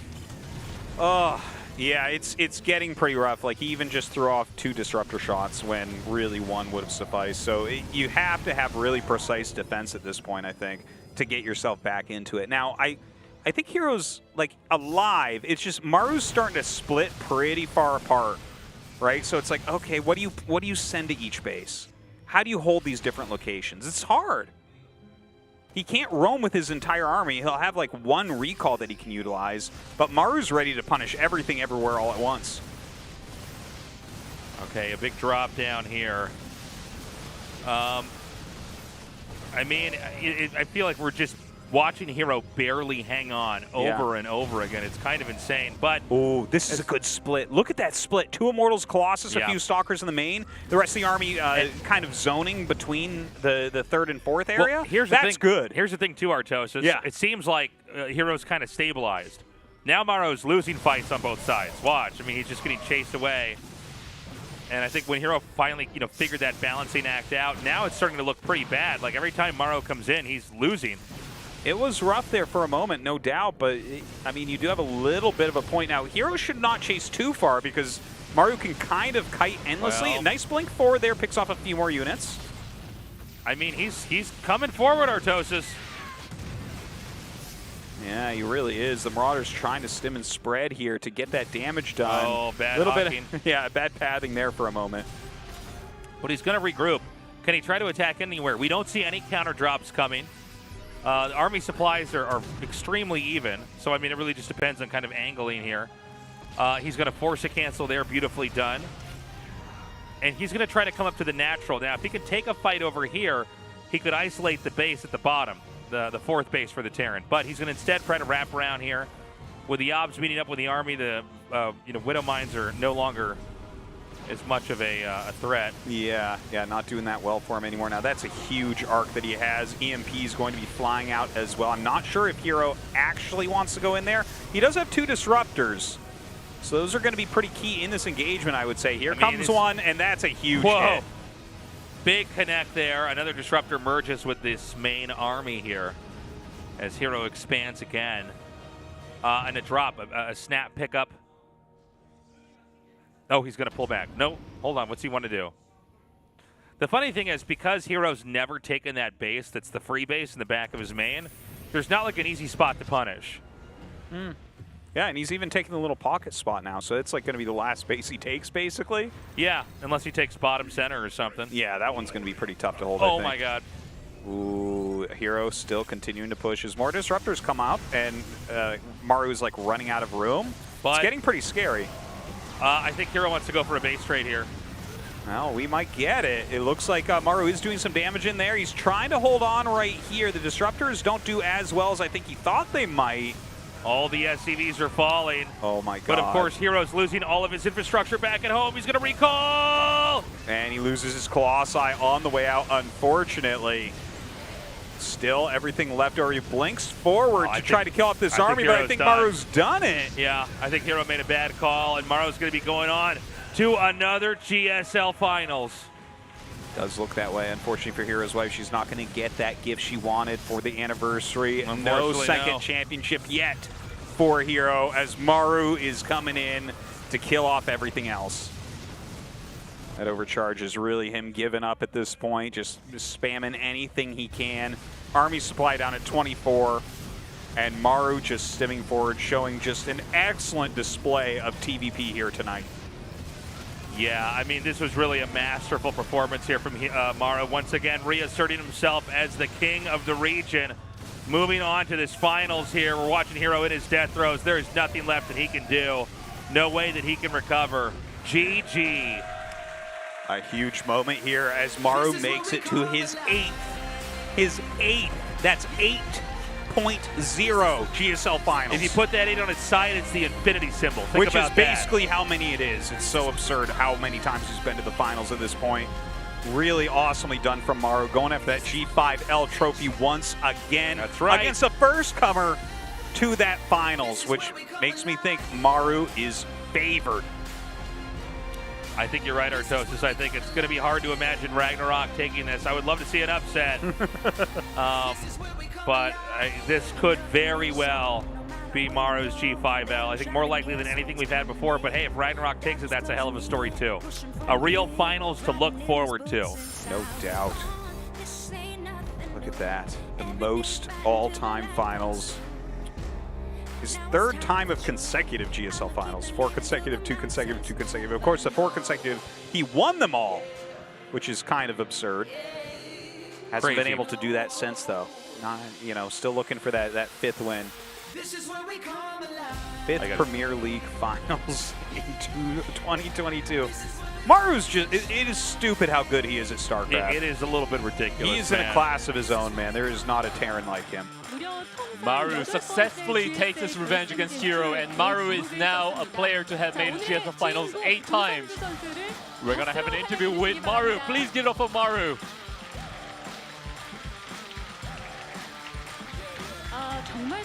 Wow, sincere congratulations to Maru. Your 2nd consecutive GSL Finals and total of 8 GSL Finals in your career under your belt. Wow, what a history you're writing right now, Maru. How do you feel right now? I think I made good preparation, for sure. So I was, you know, expecting good things to happen. I'm really happy. I mean, phenomenal performance from you, Maru. You said that you prepared well. In the first game, you took down the DTs so effectively. And so did you anticipate everything? You know, I saw the adepts coming in additionally, and then I was thinking that eventually DTs are going to come in as well. I mean, the Blink Stalkers were amazing for Hero, and until the end, it was a very fierce match between the two of you. So what do you think was the winning point out of these matches? You know, I thought I had an edge over him, and then I, you know, forced my way inside his base, and things were not going well for me. But, you know, I think maintaining my composure was the most instrumental when it came to my victory. I mean, ace GSL Finals, Maru. What a feat. How does, I can't imagine, I can't fathom how it would feel. So how does it feel for you, Maru? You know, I've come runner-up many times this year, and so it's not a good memory for me. But this time, I really want to win the GSL.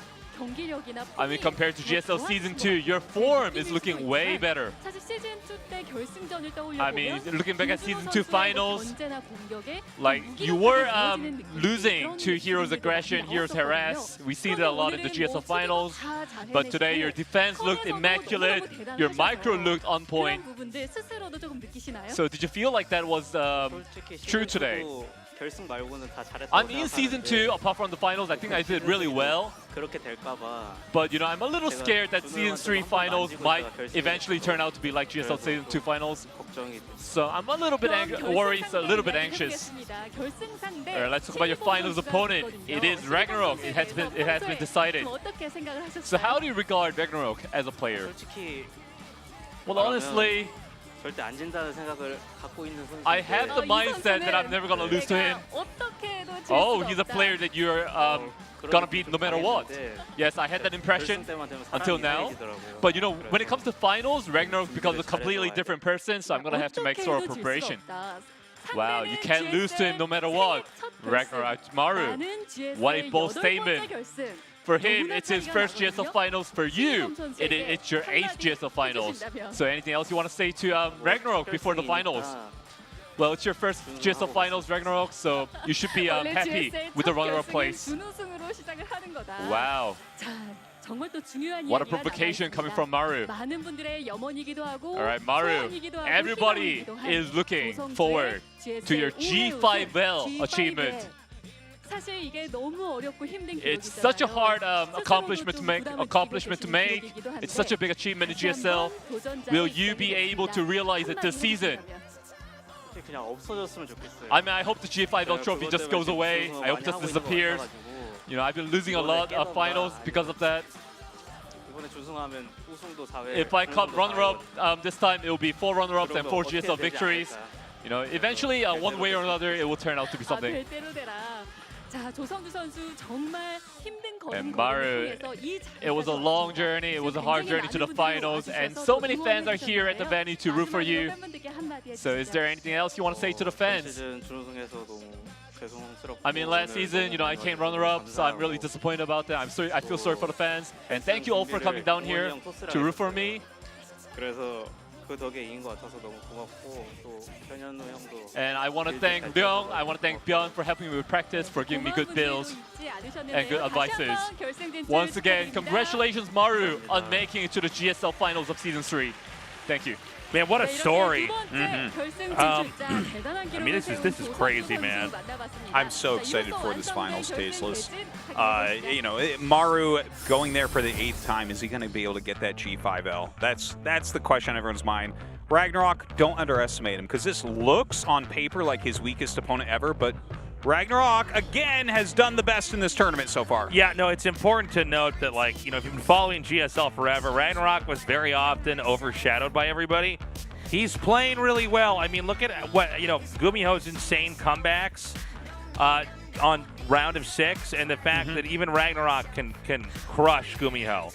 Even GuMiho's comeback mechanic didn't work. I know. It's wild. And, like, he won that group as well. He's looking fantastic. I think his ZVT is really on point right now. Yeah, I think so.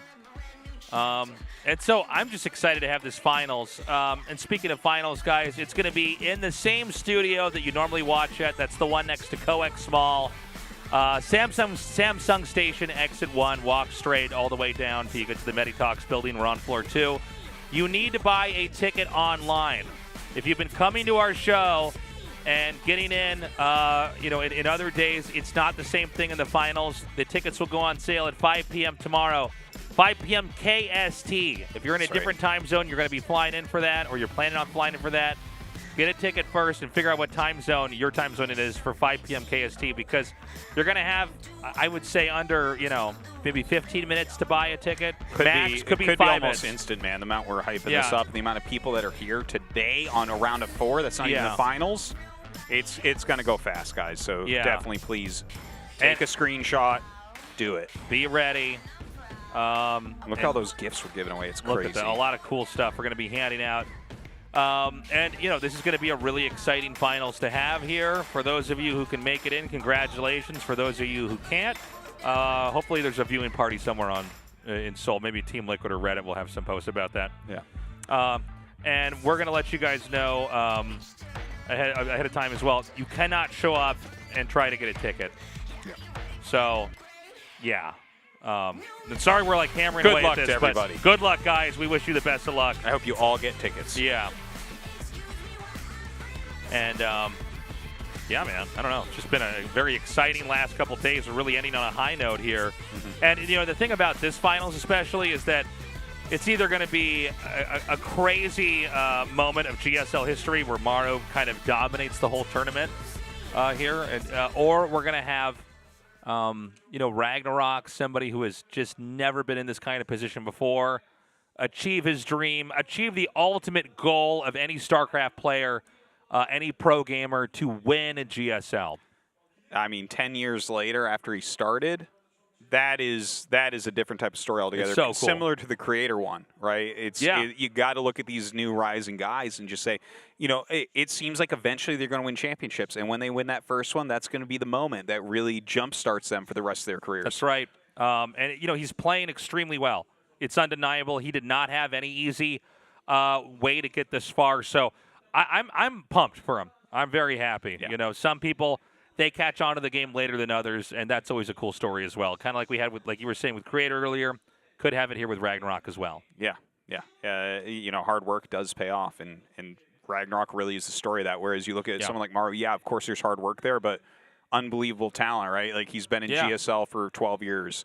And start going to the finals as soon as he got old enough, basically, to keep himself together. So a big deal. I can't wait, man. It's going to be great. It's going to be fantastic. It's going to be so fun, man. I'm excited for it myself. Yeah, great way to It's been a finish really up. fun season and a lot of big plot twists and upsets here in the season as well. It's just been a great year of GSL in general, and since GSL Coda Season 3 is my last one here, it's a great way to finish it off with Maru in the finals, I think. I'm very excited to see what happens. And after that, we cyberbully them into the Patreon over here. So that's the next step. Yeah. We'll see what happens with that. Yeah. More information on that later. But, yeah, I mean, I'm kind of surprised the Korean casters are still talking. But dude, they're hyping, man. They're yeah. excited. And they should be, because it's going to be great. But we've said that about 12 times now. So, yeah, that's about it for me. So do you think it's raining outside, Tasteless? What? Could be. Yeah. Could be, man. And, all right, they are going to be closing it out now, guys. That's all the time we have. Thank you for joining us. We love you. We will see you on the finals. Starts 5 p.m. KST, and in 24 hours, or a little bit less, 5 p.m. tomorrow KST. Tickets go on sale. Buy them or else. Bye-bye.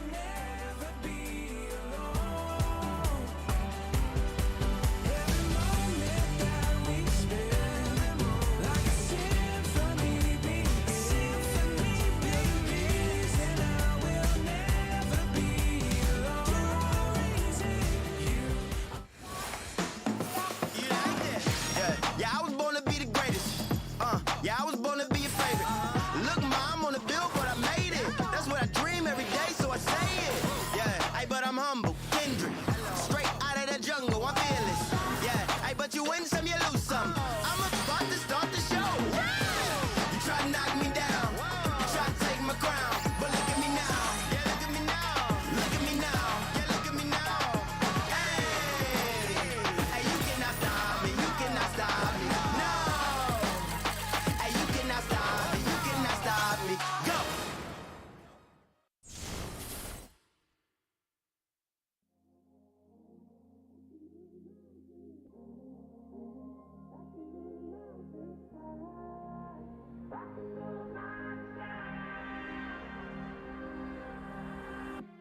You're the fire in the night. You give love to me now, again and again.